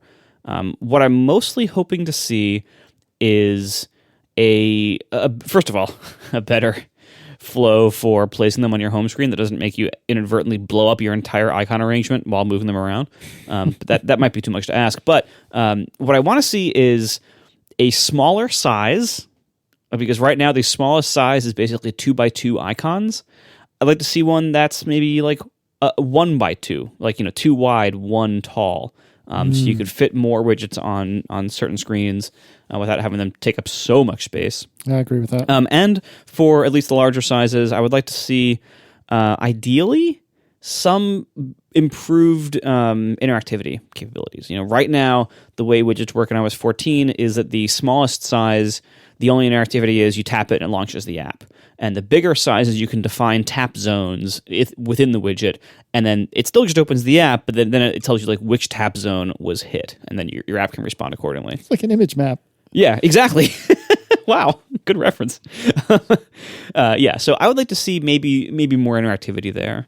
But otherwise, outside of the widget system, for the rest of iOS, I'm generally pretty happy with what Apple tends to do with iOS updates, which is we usually get a couple of new capabilities, usually nothing really major, but a couple of things we couldn't do before. Maybe new app types that become possible to make, new like hooks in the system that we can now hook into as third-party apps that previously were only accessible to Apple's apps, stuff like that. So, new types of apps that might be able to exist, and otherwise just general improvements to the APIs in lots of mostly boring ways, some big, some small. I want to see Swift UI move forward. I'd love to see advances in UIKit still, because Swift UI still can't replace UIKit in many ways. Stuff like that. I want to see stuff like collection view and table view improvements, all that stuff. And otherwise for iOS, for feature wise, I just kind of, sit back and see what Apple gives us, and usually I'm pretty happy with it. Yeah, I agree with you there. I don't feel like there's anything that I want to come out of iOS super badly. I agree with the ones that you cited, like, slightly more interactive widgets would be good. I very much agree with you saying there should be a smaller size widget. I completely agree with that. But I feel like the things I'm most looking forward to from an iOS perspective is actually the developer side. And we don't necessarily need to go into it now or belabor it if we do, but, async await is seemingly about to land. Swift UI improvements, I think, would be extremely welcome on this new thing that maybe I'll ship sometime before I die. I'm 100% Swift UI as I sit here now. And I tell you, writing new stuff in Swift UI is extremely, extremely fun and extremely fast, for me anyway. I'm not good at it yet, but I can cobble together something that looks reasonably good way faster than I could with UIKit. And I feel like I love Swift UI for that and how quick it is to iterate, and so much about it I really enjoy. But the second you want to do anything that even smells like it's custom, well, good freaking luck. It's just, you're not going to have a good day. This is where your day takes a turn, right here. Though that one little teeny tiny thing you want to do with an animation, well, you've just cost yourself 3 days and, 50 working hours or something like that. And that's where it's frustrating. And so I really hope to get, improvements in Swift UI. I would love to see UIKit bindings for Combine, which is never going to happen. I'm really, really scared. I wrote a blog post about this a little while ago. I'm really scared that Combine is basically going to fade into the ether, because I could see how politically that would be a logical conclusion, especially for the people who are really trying to ram Swift UI through. But I don't know. Isn't Swift UI built on Combine? Kind of. There are Combine components within Swift UI. I would not personally say that Swift UI is in its entirety built upon it. But things like observed object and whatnot, that definitely is Combine. But I feel like you could, if you wanted to, you could jettison Combine while keeping Swift UI. And I really hope that's not the case. I'd love to see an expansion of Combine rather than it being kind of just fading into the ether, which is what I'm really fearful might be happening. I had to look up what sync meant today. I combine, because I have no background in this functional reactive programming world that this is, I guess, all based on, or your prescription Swift, I have absolutely no idea what any of the terms mean. And ostensibly they are English words, but they don't make any sense to people who have not been, exposed to them before. And so I'm like, all right, I have this object that I've made to be compatible with Swift UI, and it has all these at published properties or whatever. Yep. So, and I wanted to see okay, I have this other class that I want to react to changes in those properties. Maybe I can use those wrappers. How do I do that? Absolutely. Okay. So I learned from, I believe, a Swift by Sundell post that I found Googling. I learned that I have to do, publisher name .sync. And that means respond to changes. Okay, that makes total sense. And then it said, okay, well, I need to store the object that it returns. And the object that it returns is of type any cancelable.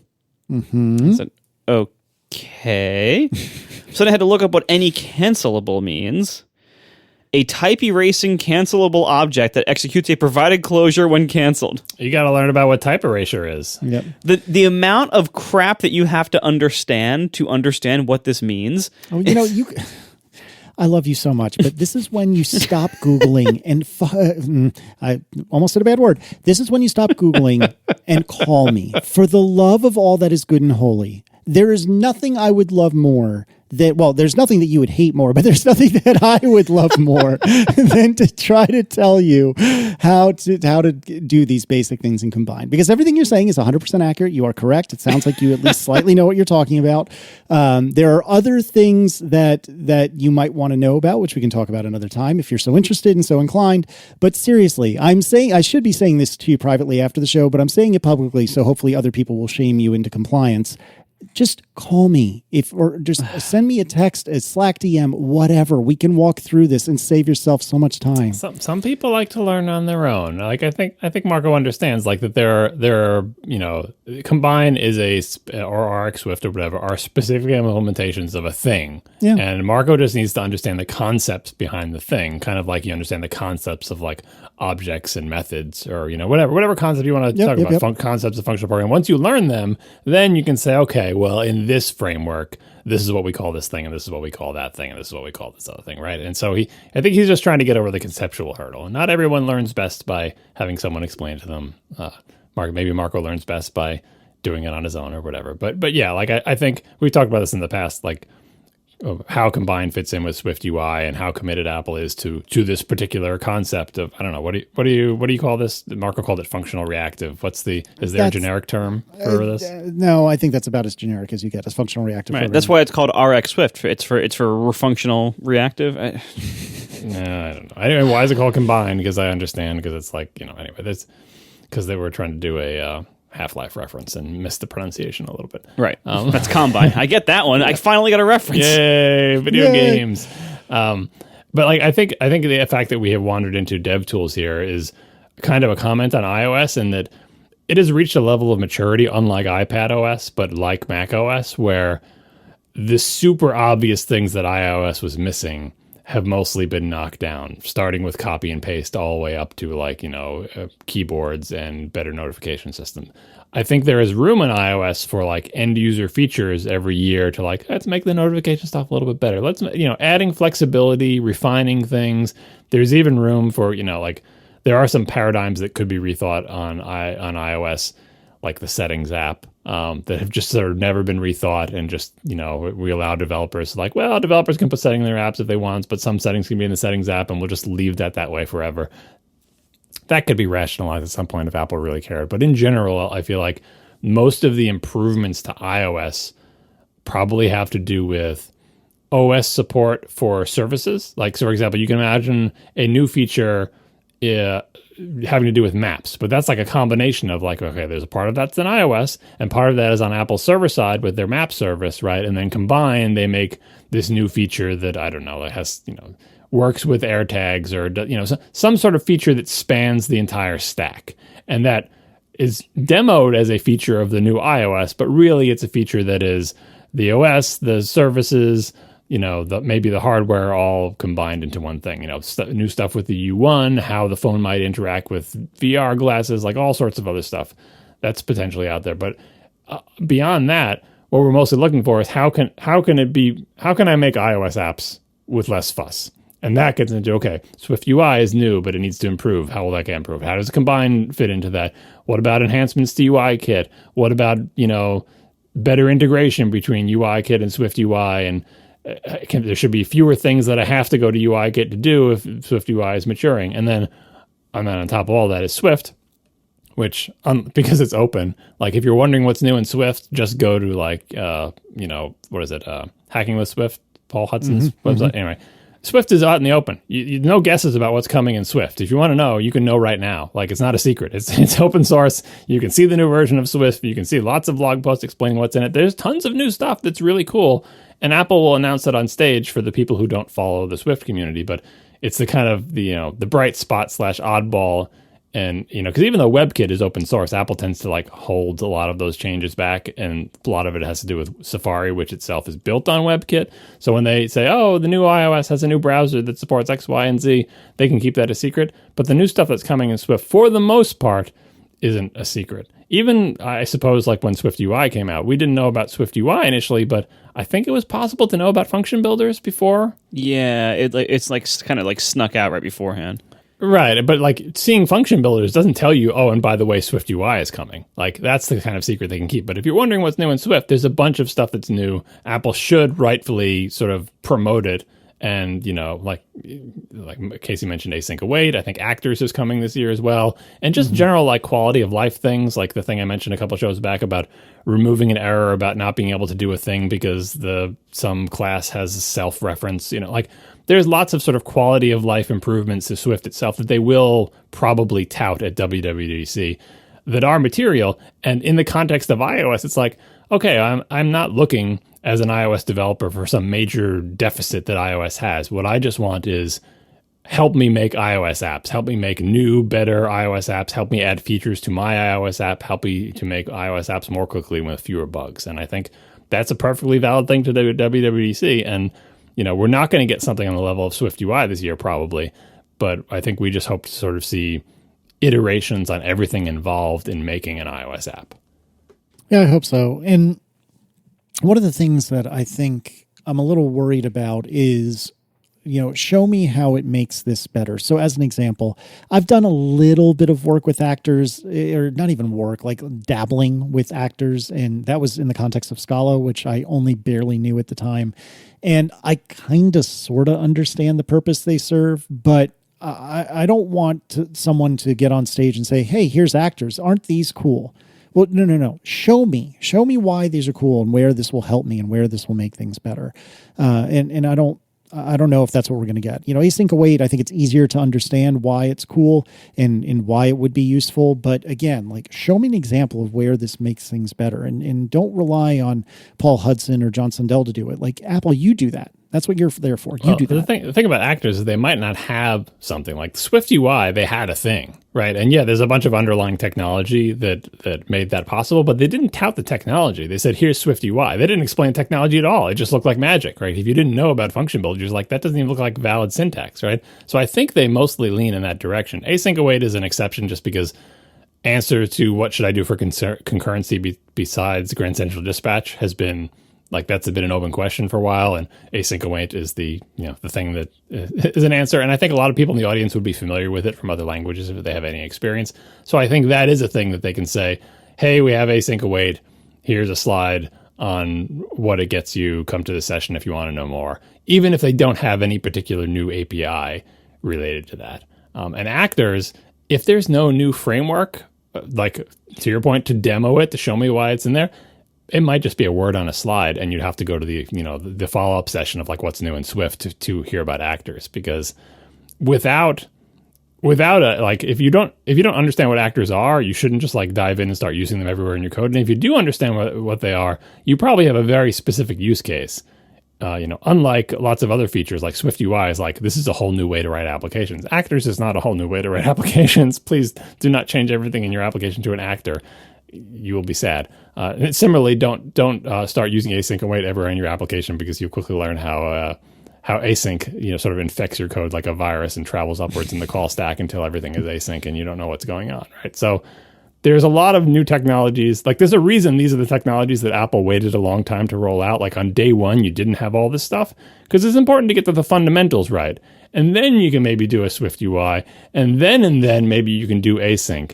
And I think that's the appropriate prioritization of like what's the most important, so on and so forth. So like, as time goes on, these more specialized, more potentially dangerous features, they're there because there's very important use cases where you absolutely need them and there's no better tool for it.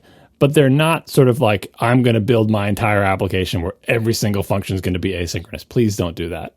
Like, if you want to do that, go use Node or something. Like, please don't. Like, it's not, you can still basically build your applications the same way. But if there is, and I hope that's what they do with actors. If they have any session on actors at all, the whole session should be about, in what context would I ever want to use an actor? And then show you a concrete one and say, here's how it was before we used an actor, and it was a pain in the butt, and I had to do all this synchronization. I had to be careful, and oops, I forgot to do this on the right thread, and now I have a crasher. But if I use actor as this one thing, this one object in my code is an actor, and that makes a big difference, right? But I don't, like, actors are so early. Like, I just saw the proposal for global actors going by, and I feel like you can't even have a complete actor story until you can talk about how you can use it to protect global data as well. And it seems like that proposal is not going to be accepted in time for WWDC, so maybe actors won't be heavily featured, but surely Async Await will at least have a session. All right, so back to things that people actually care about. What about Mac OS? Oh, I'm sorry. Before I get to Mac OS, there's one thing I did want to say, and I forget which one of you just mentioned it, but services and things like that. I would love, and it's not going to happen, but I would love to see improvements to things like photos. I'm still not on iCloud Photo Library. You can shame me about that next episode. That's fine, or maybe 2 episodes from now. But I would love to see the thing that we're all hoping for, like the idea and concept of a family in the context of photos. That would be amazing, and I would probably switch to iCloud Photo Library that day. But I feel like there's a lot of cases, and that's the only one I can think of off the top of my head. Actually, Fitness Plus. Fitness Plus is another example. Again, this is somewhat a self-created problem because I'm not on a family plan or anything like that with Erin, but there are times that she would like to do a Fitness Plus workout, and that's only associated with my Apple ID, not hers, and so she can't without me doing it with her, which we do from time to time, and it is lovely, but there are times that I want to do one thing, she wants to do another, and it's just tough noogies for us. And again, to some degree, that's self-created problem, but just things like that, like being able to share a workout, or even if we both have rights to use Apple Fitness Plus, only one person's stuff can be shown on screen at a time, and just little improvements to their services. As much as I kind of bemoan that they're so bent on services these days, if you're gonna go down that path, and let's go and let's do it right. And I feel like some improvements in that regard would be really, really welcome. Yeah, and Fitness Plus is a young service, so you would expect like this is the year. If you're gonna, here's the question about things like Fitness Plus. Yeah, Casey, if this would be the year that you'd get enhancements, if Fitness Plus is doing okay. It's not doing okay. Yeah. Maybe this is not the year to expect like version 2 of Fitness Plus. Like SwiftUI, I think, SwiftUI I think is doing pretty well, and there's going to be enhancements. But for anything like a service like that, the question is, how much does Apple care about this? How successful is it? Is it going gangbusters? And it's like, yeah, we'll get that version 2 out there. Or is it kind of like, well, maybe let's just wait and see on this one? One other thing I would like to see, this is a little tiny thing, but Apple bought Dark Sky, and they're shutting down the API. Like, I think it's this fall. It's sometime fairly soon, like in the next year. And Dark Sky was the best weather API for so many apps, so many good apps that like good weather apps. So many of them used it, and it was speculated like why Apple bought it and is shutting down the API. I think the most direct reason they bought it is because they started using those like immediate rain forecasts in their own weather app, but they're also shutting down the API, and it's like, okay, well, that's kind of crappy because there's other weather APIs, but they're not as good for a lot of people out there. And so one thing I would hope to see is maybe a system-wide weather API available, WeatherKit available to apps. Mm-hmm. That being said, I'm not expecting this. I don't think they're actually going to do that. I think they're just going to shut it down because they don't want to, it's something they own. They don't want to deal with it anymore. But I bet that's not why they bought it. But just like a little like ray of hope. I hope that they're actually going to have like WeatherKit that you just have weather data without having to get the user's location and send your own API request to some other third-party service and pay for it. Like ideally, that would be part of the system. But yeah, I honestly, I'm not holding my breath on that one.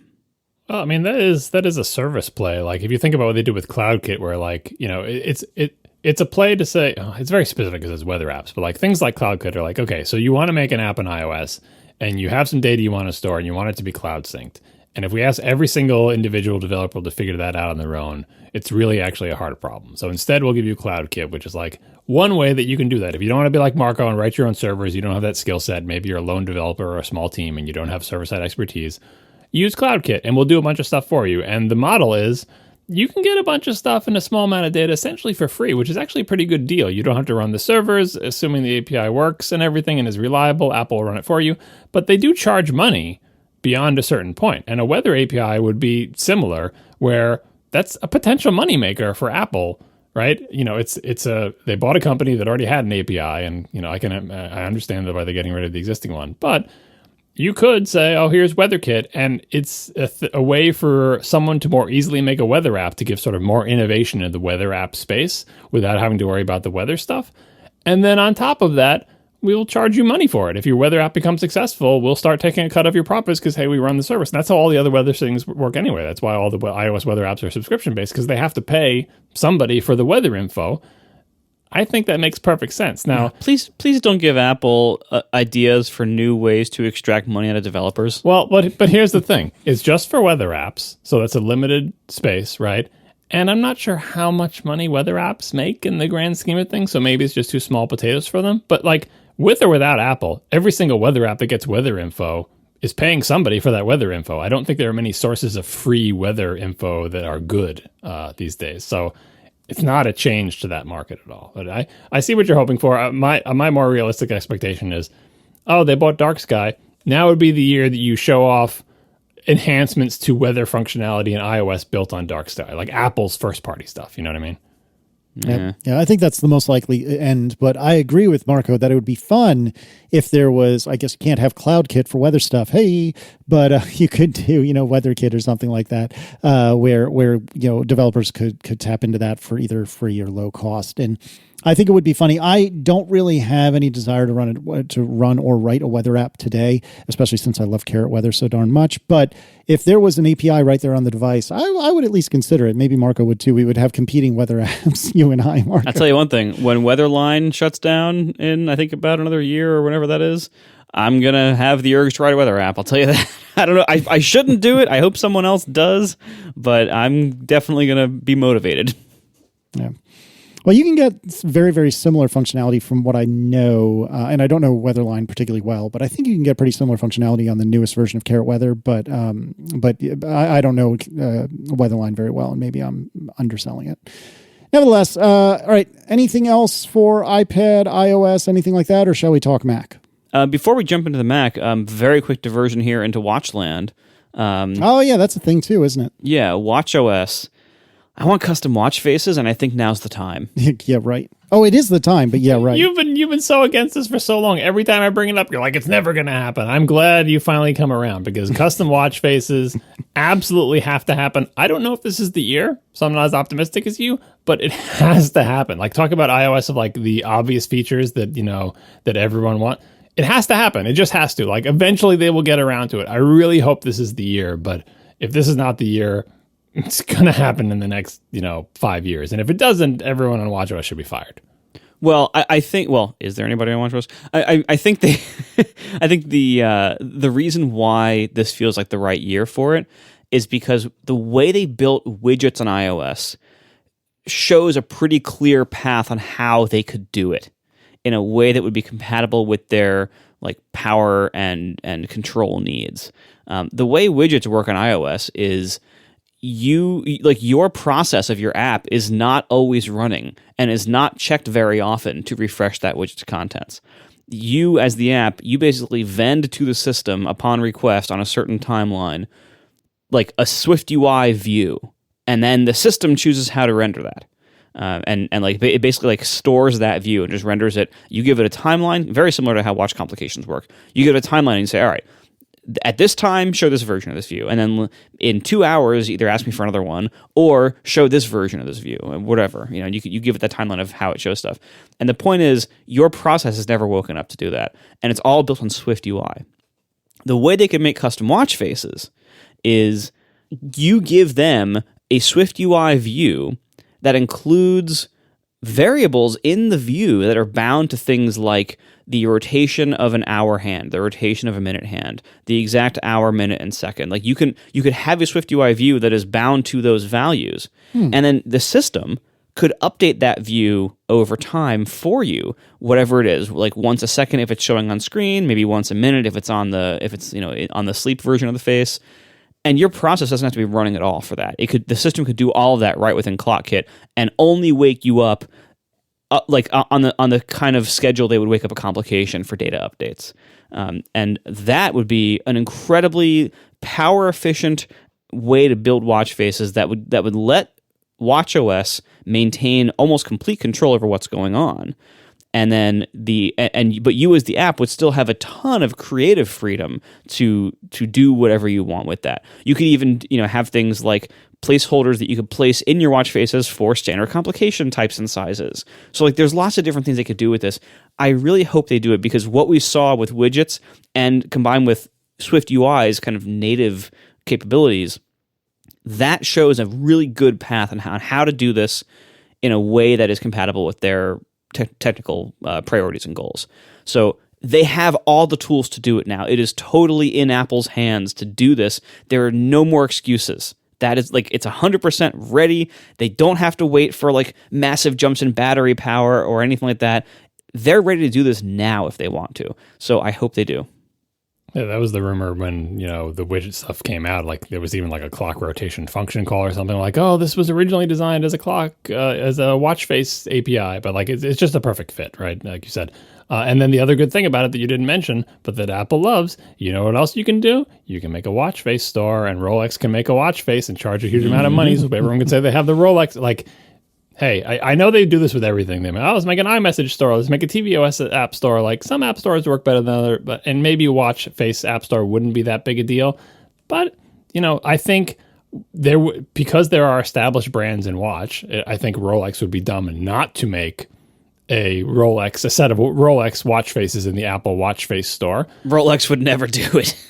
I don't know, but like whoever, like there are brands that would want to sell in it. Would it be? I think it would be more successful than the iMessage store, but maybe less successful than tvOS. Either way, they should just do it. Apple knows how to make app stores. Apple loves, having another platform for you to develop. It's just another part of developing for the watch. And I have a feeling that watch apps, we saw from the part of the court leak documents, that the watch store it's not a ghost town, but it's nothing compared to, the iOS store, the one that counts, right? And, it's kind of depressingly not great. And just because, how many people want apps on their watch? It's mostly you just want to use the built-in apps and use it as a fitness device and have some cool complications and maybe get a cool weather app. It's not that big a deal. But I feel like watch faces are similar. There is a market for there to be a watch face store, so Apple should totally do it, even if it's not super popular. It's not a big deal. Maybe this is the year. I'm feeling slightly more optimistic based on your enthusiasm. But yeah. By the way, there's no way like the really high end brands like Rolex and like Patek, Lange, like they're not going to do it. But I don't know. They see dollar signs. I mean, first of all, you'd probably see it from places like Hermes, but I think you'd also see it from like the big fashion brands that have some collaborations with like Fossil and stuff like that. How like about Swatch? Yeah, maybe. They're a big brand. Look, I mean, they also Swatch Group owns a whole bunch of different sub brands. But yeah, it's like regardless of the big brand influence, that would just be an incredible place for like that would be a new marketplace for developers and designers to make cool stuff. And I think it would really breathe some life into the Apple Watch software scene, which needs life breathed into it. It could have been like MP3 player skins, where like say you make the Overcast watch face that integrates with the Overcast widget in a way that you can't see the borders between them. If you could like actually like make them butt up against each other and sort of make it like complication blends into the watch face because you get to control both of them. That's a little bit un-Apple like, but it reminds me of like MP3 player skins where you have control over the whole palette. You can really make something that is an integrated whole that is as ugly as you want it to be. As branded, the Frito-Lay watch face. Yeah, that'll be the big big popular ones. It's a giant Dorito rotating. I'm in. First of all, that would be amazing, and I bet people would use it. But no, I mean, I even just beyond the big brand stuff. Again, I think this would be a wonderful thing for app makers and app designers to play with because the Apple Watch face game needs that level of individualism added to it. It's not like now that so many people use the Apple Watch, you need more individuality than whatever, Apple's half-assed attempts at making like 3 new watch faces a year can add to it. Like, you need more than that. You need a richer set of influences and perspectives and ideas than just whatever 5 people in Cupertino can come up with. Yeah, I definitely agree. But I don't know. I'd like to go on record that I do not want there to be custom watch faces, because then Underscore will do nothing for the rest of his life but make custom watch faces. And I like his apps. That's all he does now anyway. What are you talking about? There's no change. I like he makes his the apps watch faces too. now. He just can't ship them. I know. Well, I like his apps too. He's I want probably him to do got those 75 watch faces ready to ship right now. So true. That's funny. All right. Mac OS, John, what do you want? I feel like for this year for Mac OS, like the obvious thing is, so we have all these ARM Mac hardware, and yeah, we have a Mac OS that runs on them already, but like kind of the same way that like the new iMacs are an example of hardware made with Apple Silicon in mind, right? In a way that the Mac Mini and the MacBook Air were not, because they were just kind of like, oh, it's the old one with the guts ripped out. You can do a similar thing for Mac OS. Like, what kind of things can you do in Mac OS knowing that our Mac exists, and that OS is this one that's going to be announced at WWDC, because what the hell is Big Sur was the new Big Sur was going to be released before ARM Macs were out, right? But this OS, they know this is the one that's going to be released when ARM Macs exist. So, for example, if there are going to be cellular Macs at some point, now would be the time to have the OS, the underpinnings of that in the OS. So if there's any framework changes you're going to do, if there's any sort of thing that you want to tell developers at with a hint, wink, wink, nudge, nudge, here's a way that you can, because like there's a lot of APIs exist for that already, but they could enhance them. And people are like, why are they enhancing that API? It doesn't make sense, right? Cellular is just one thing I'm thinking of, but even just like APIs that take advantage of the upcoming 128 core integrated GPU and whatever features that might have, like, this is the Mac OS that can really sort of leverage Apple Silicon Macs. It's complicated by the fact that if there's no hardware associated with it, you kind of have to read between the lines. But I just feel like this is the OS that could be like optimized for ARM Macs in terms of all the features they can possibly support.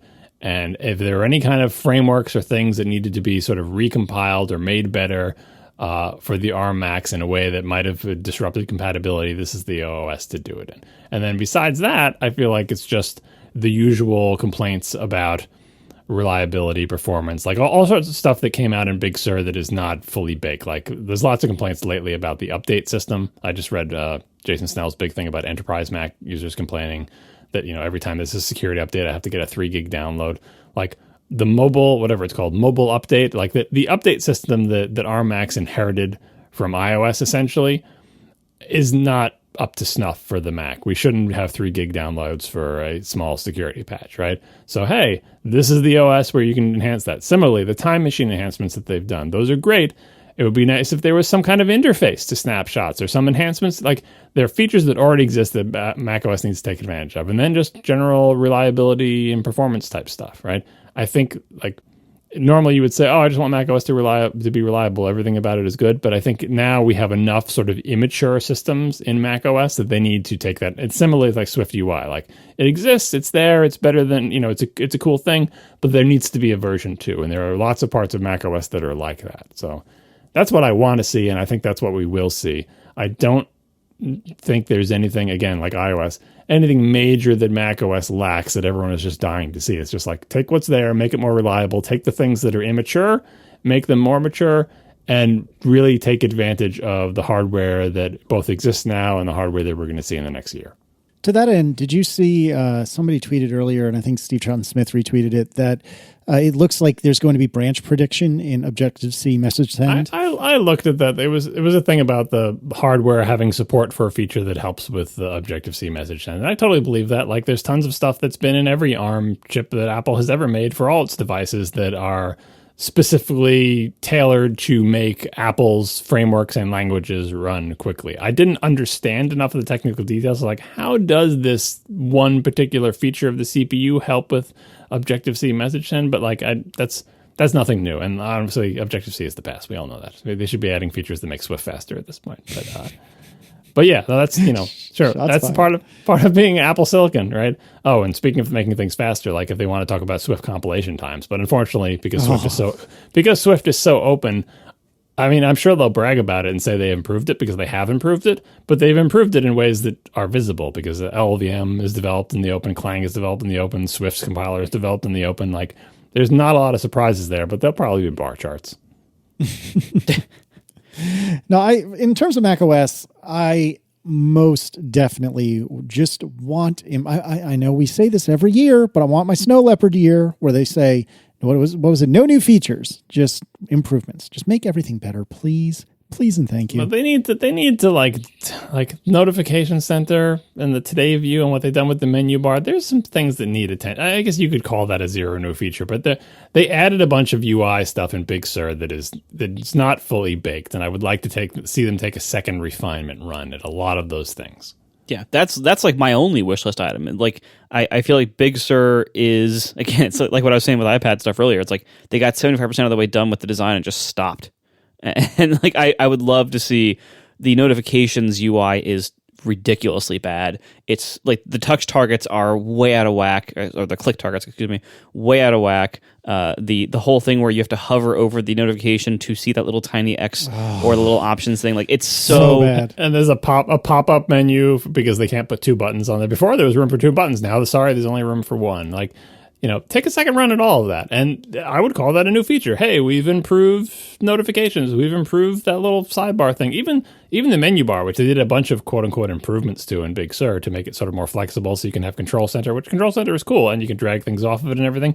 But it's needlessly inflexible in terms of the order things are in the menu bar. I really don't expect them to address this. This is the type of thing they never address. But no. In the next 5 years, someone should think, hey, what if I want the little magnifying glass for Spotlight search to be the rightmost item on the menu bar? I don't like them saying that the date has to be in the upper right and I can't change that. I used to be able to change it and now I can't, and I don't understand why. So that's more of a 5-year plan. But a 1-year plan is, like you're saying, Marco, take all those features you added in Big Sur, maybe take a second look at some of them. Yeah, I would say as a general goal, nothing should appear on hover. I know that's hard.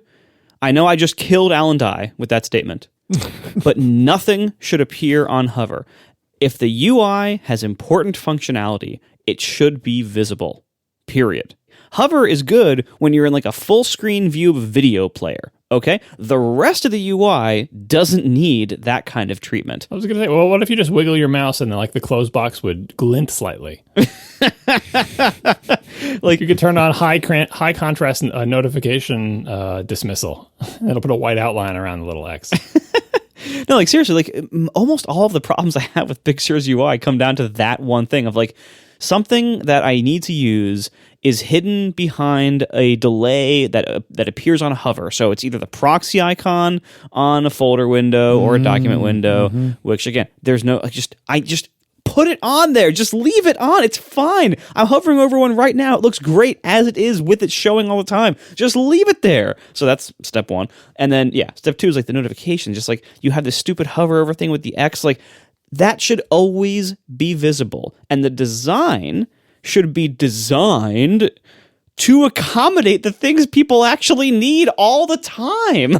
Like the top 2 or 3 options they want to do, instead of burying them under a pop-up menu, put them in the dialogue. Imagine. Right? And the close button, which is a thing that people want to do, put that there. And the totally non-obvious ability to grab the thing and chuck it off the right edge of the screen, nobody knows about that except for nerds. And it's a useful thing that you can do sometimes. They have better affordances for things you can do with notifications, because you can still do them. They're just all harder.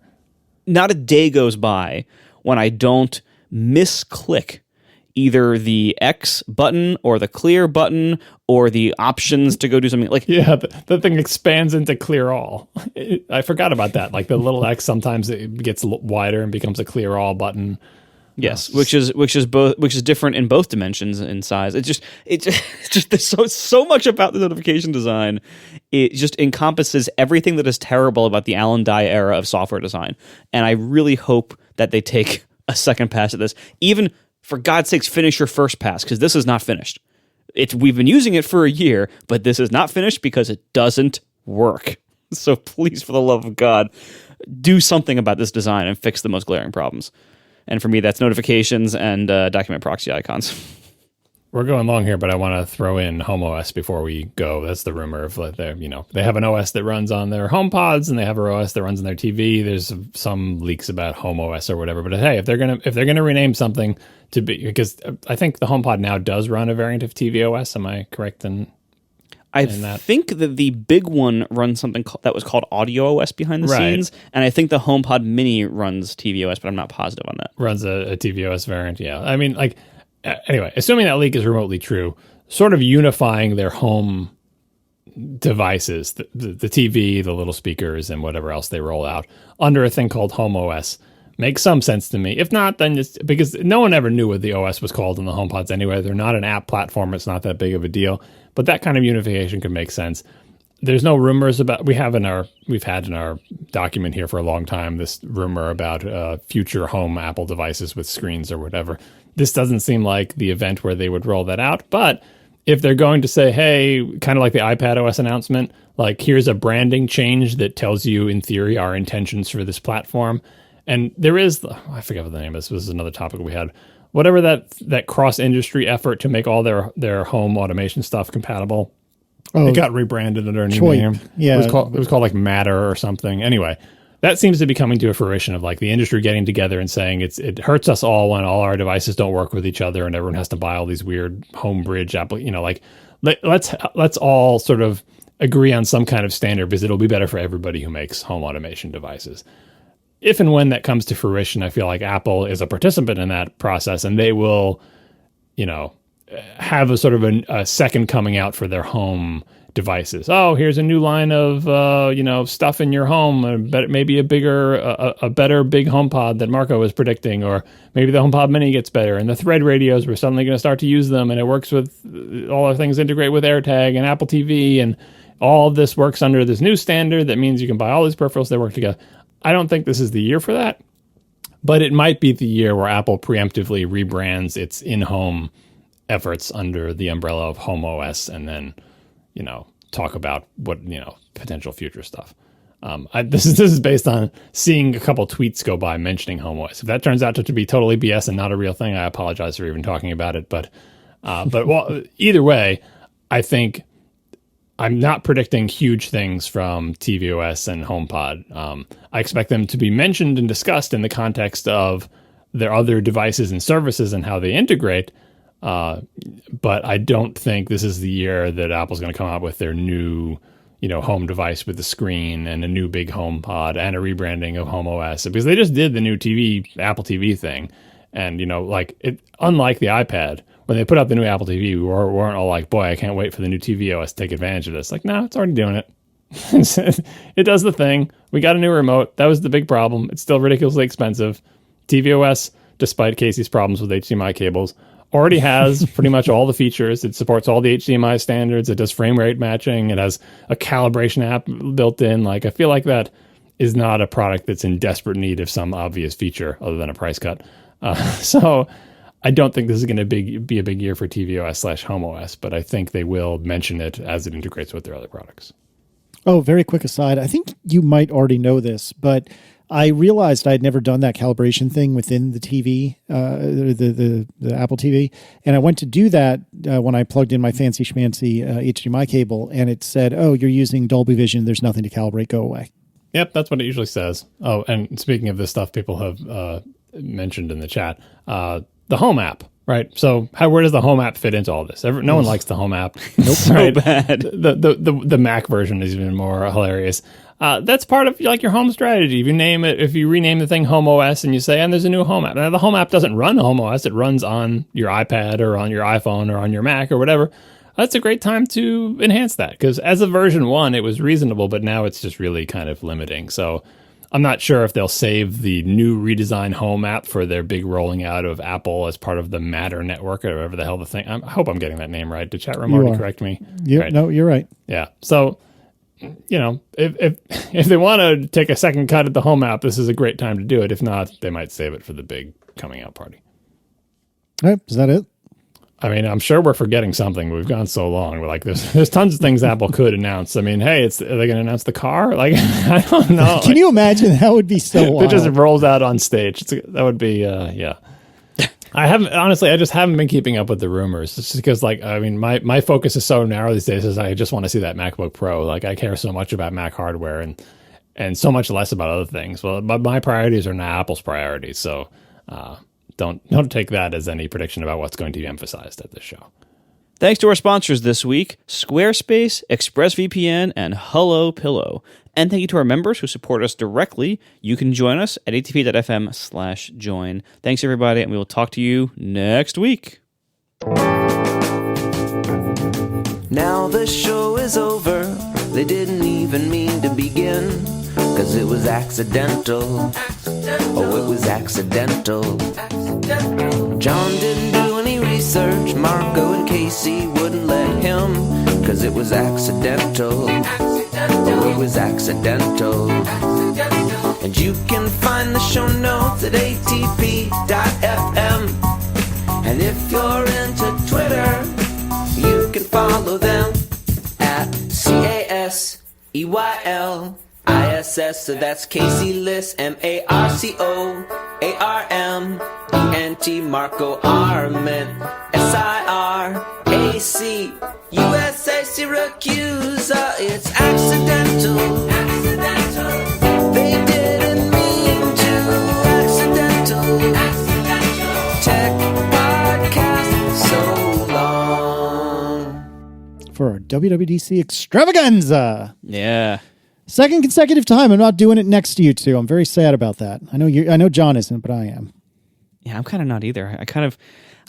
As much as I love doing the live shows in person, like I love a lot about that, but it's so much work, and I get so stressed out about just the logistics all working out okay. Not for me.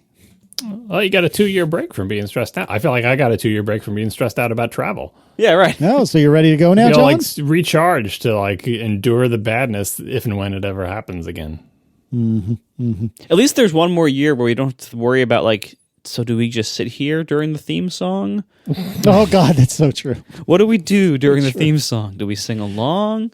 You look at the audience and appreciate the people who are singing. That's what you do. No, We you're just right. This is stare at them awkwardly. I filmed them the first year. So did I, Whatever. yeah. So Yeah, but that works the first year, but then like, what do you do the rest of the time? Like it's too short for us to do like, the rock band move, just leave the stage and then come back. you should do like what the newscasters do. Like when the lights dim, like when we were kids, when the news would be over, the lights would dim, the newscasters would always talk to each other, like as the studio lights are dimming. Oh yeah. They always had to look like they had like a side conversation. Really, they were probably just like, either they hated each other and were cursing at each other under their breath. Or they were complaining about like the director or whoever. I don't know. But like whatever they were talking about, it certainly wasn't, let's discuss the latest news stories. all right. Well, let me tell you, if we are not in person next year, then I am committing all three of us, and I have not spoken to either of you two about it. I'm committing all three of us to do one video episode next year. No one wants to see that. Come on, just for funsies. Nobody needs to see video episodes. That's not why they go to the live shows. The live shows are kind of like the version of the bootleg, is that you get to hear the sort of raw, uncut thing, and I suppose sometimes you get to see toasters, but Yeah, I suppose like if we had to do one of those two things, either a full-blown live show in person in a venue that we have to like set up all the logistics for and everything, or just record our video one day. Like, I guess I could record the video. I guess that's not that big of an ask. I think I would prefer the live show. Really? I'll do the damn video edit. I don't even. This will be the first time I've edited at ATP. No, it's just like, what is at least in a live show, I feel like there's a live audience that in theory is being entertained. And it's like, I went to a thing and I saw a thing, because this is a thing that can only happen when we're here in person. Whereas a video thing, that can happen at any time and no one actually wants to see us. Mm-hmm. Maybe we did it in a hot tub. That's a Twitch joke you two won't get. Correct. Ask Adam about it. Okay.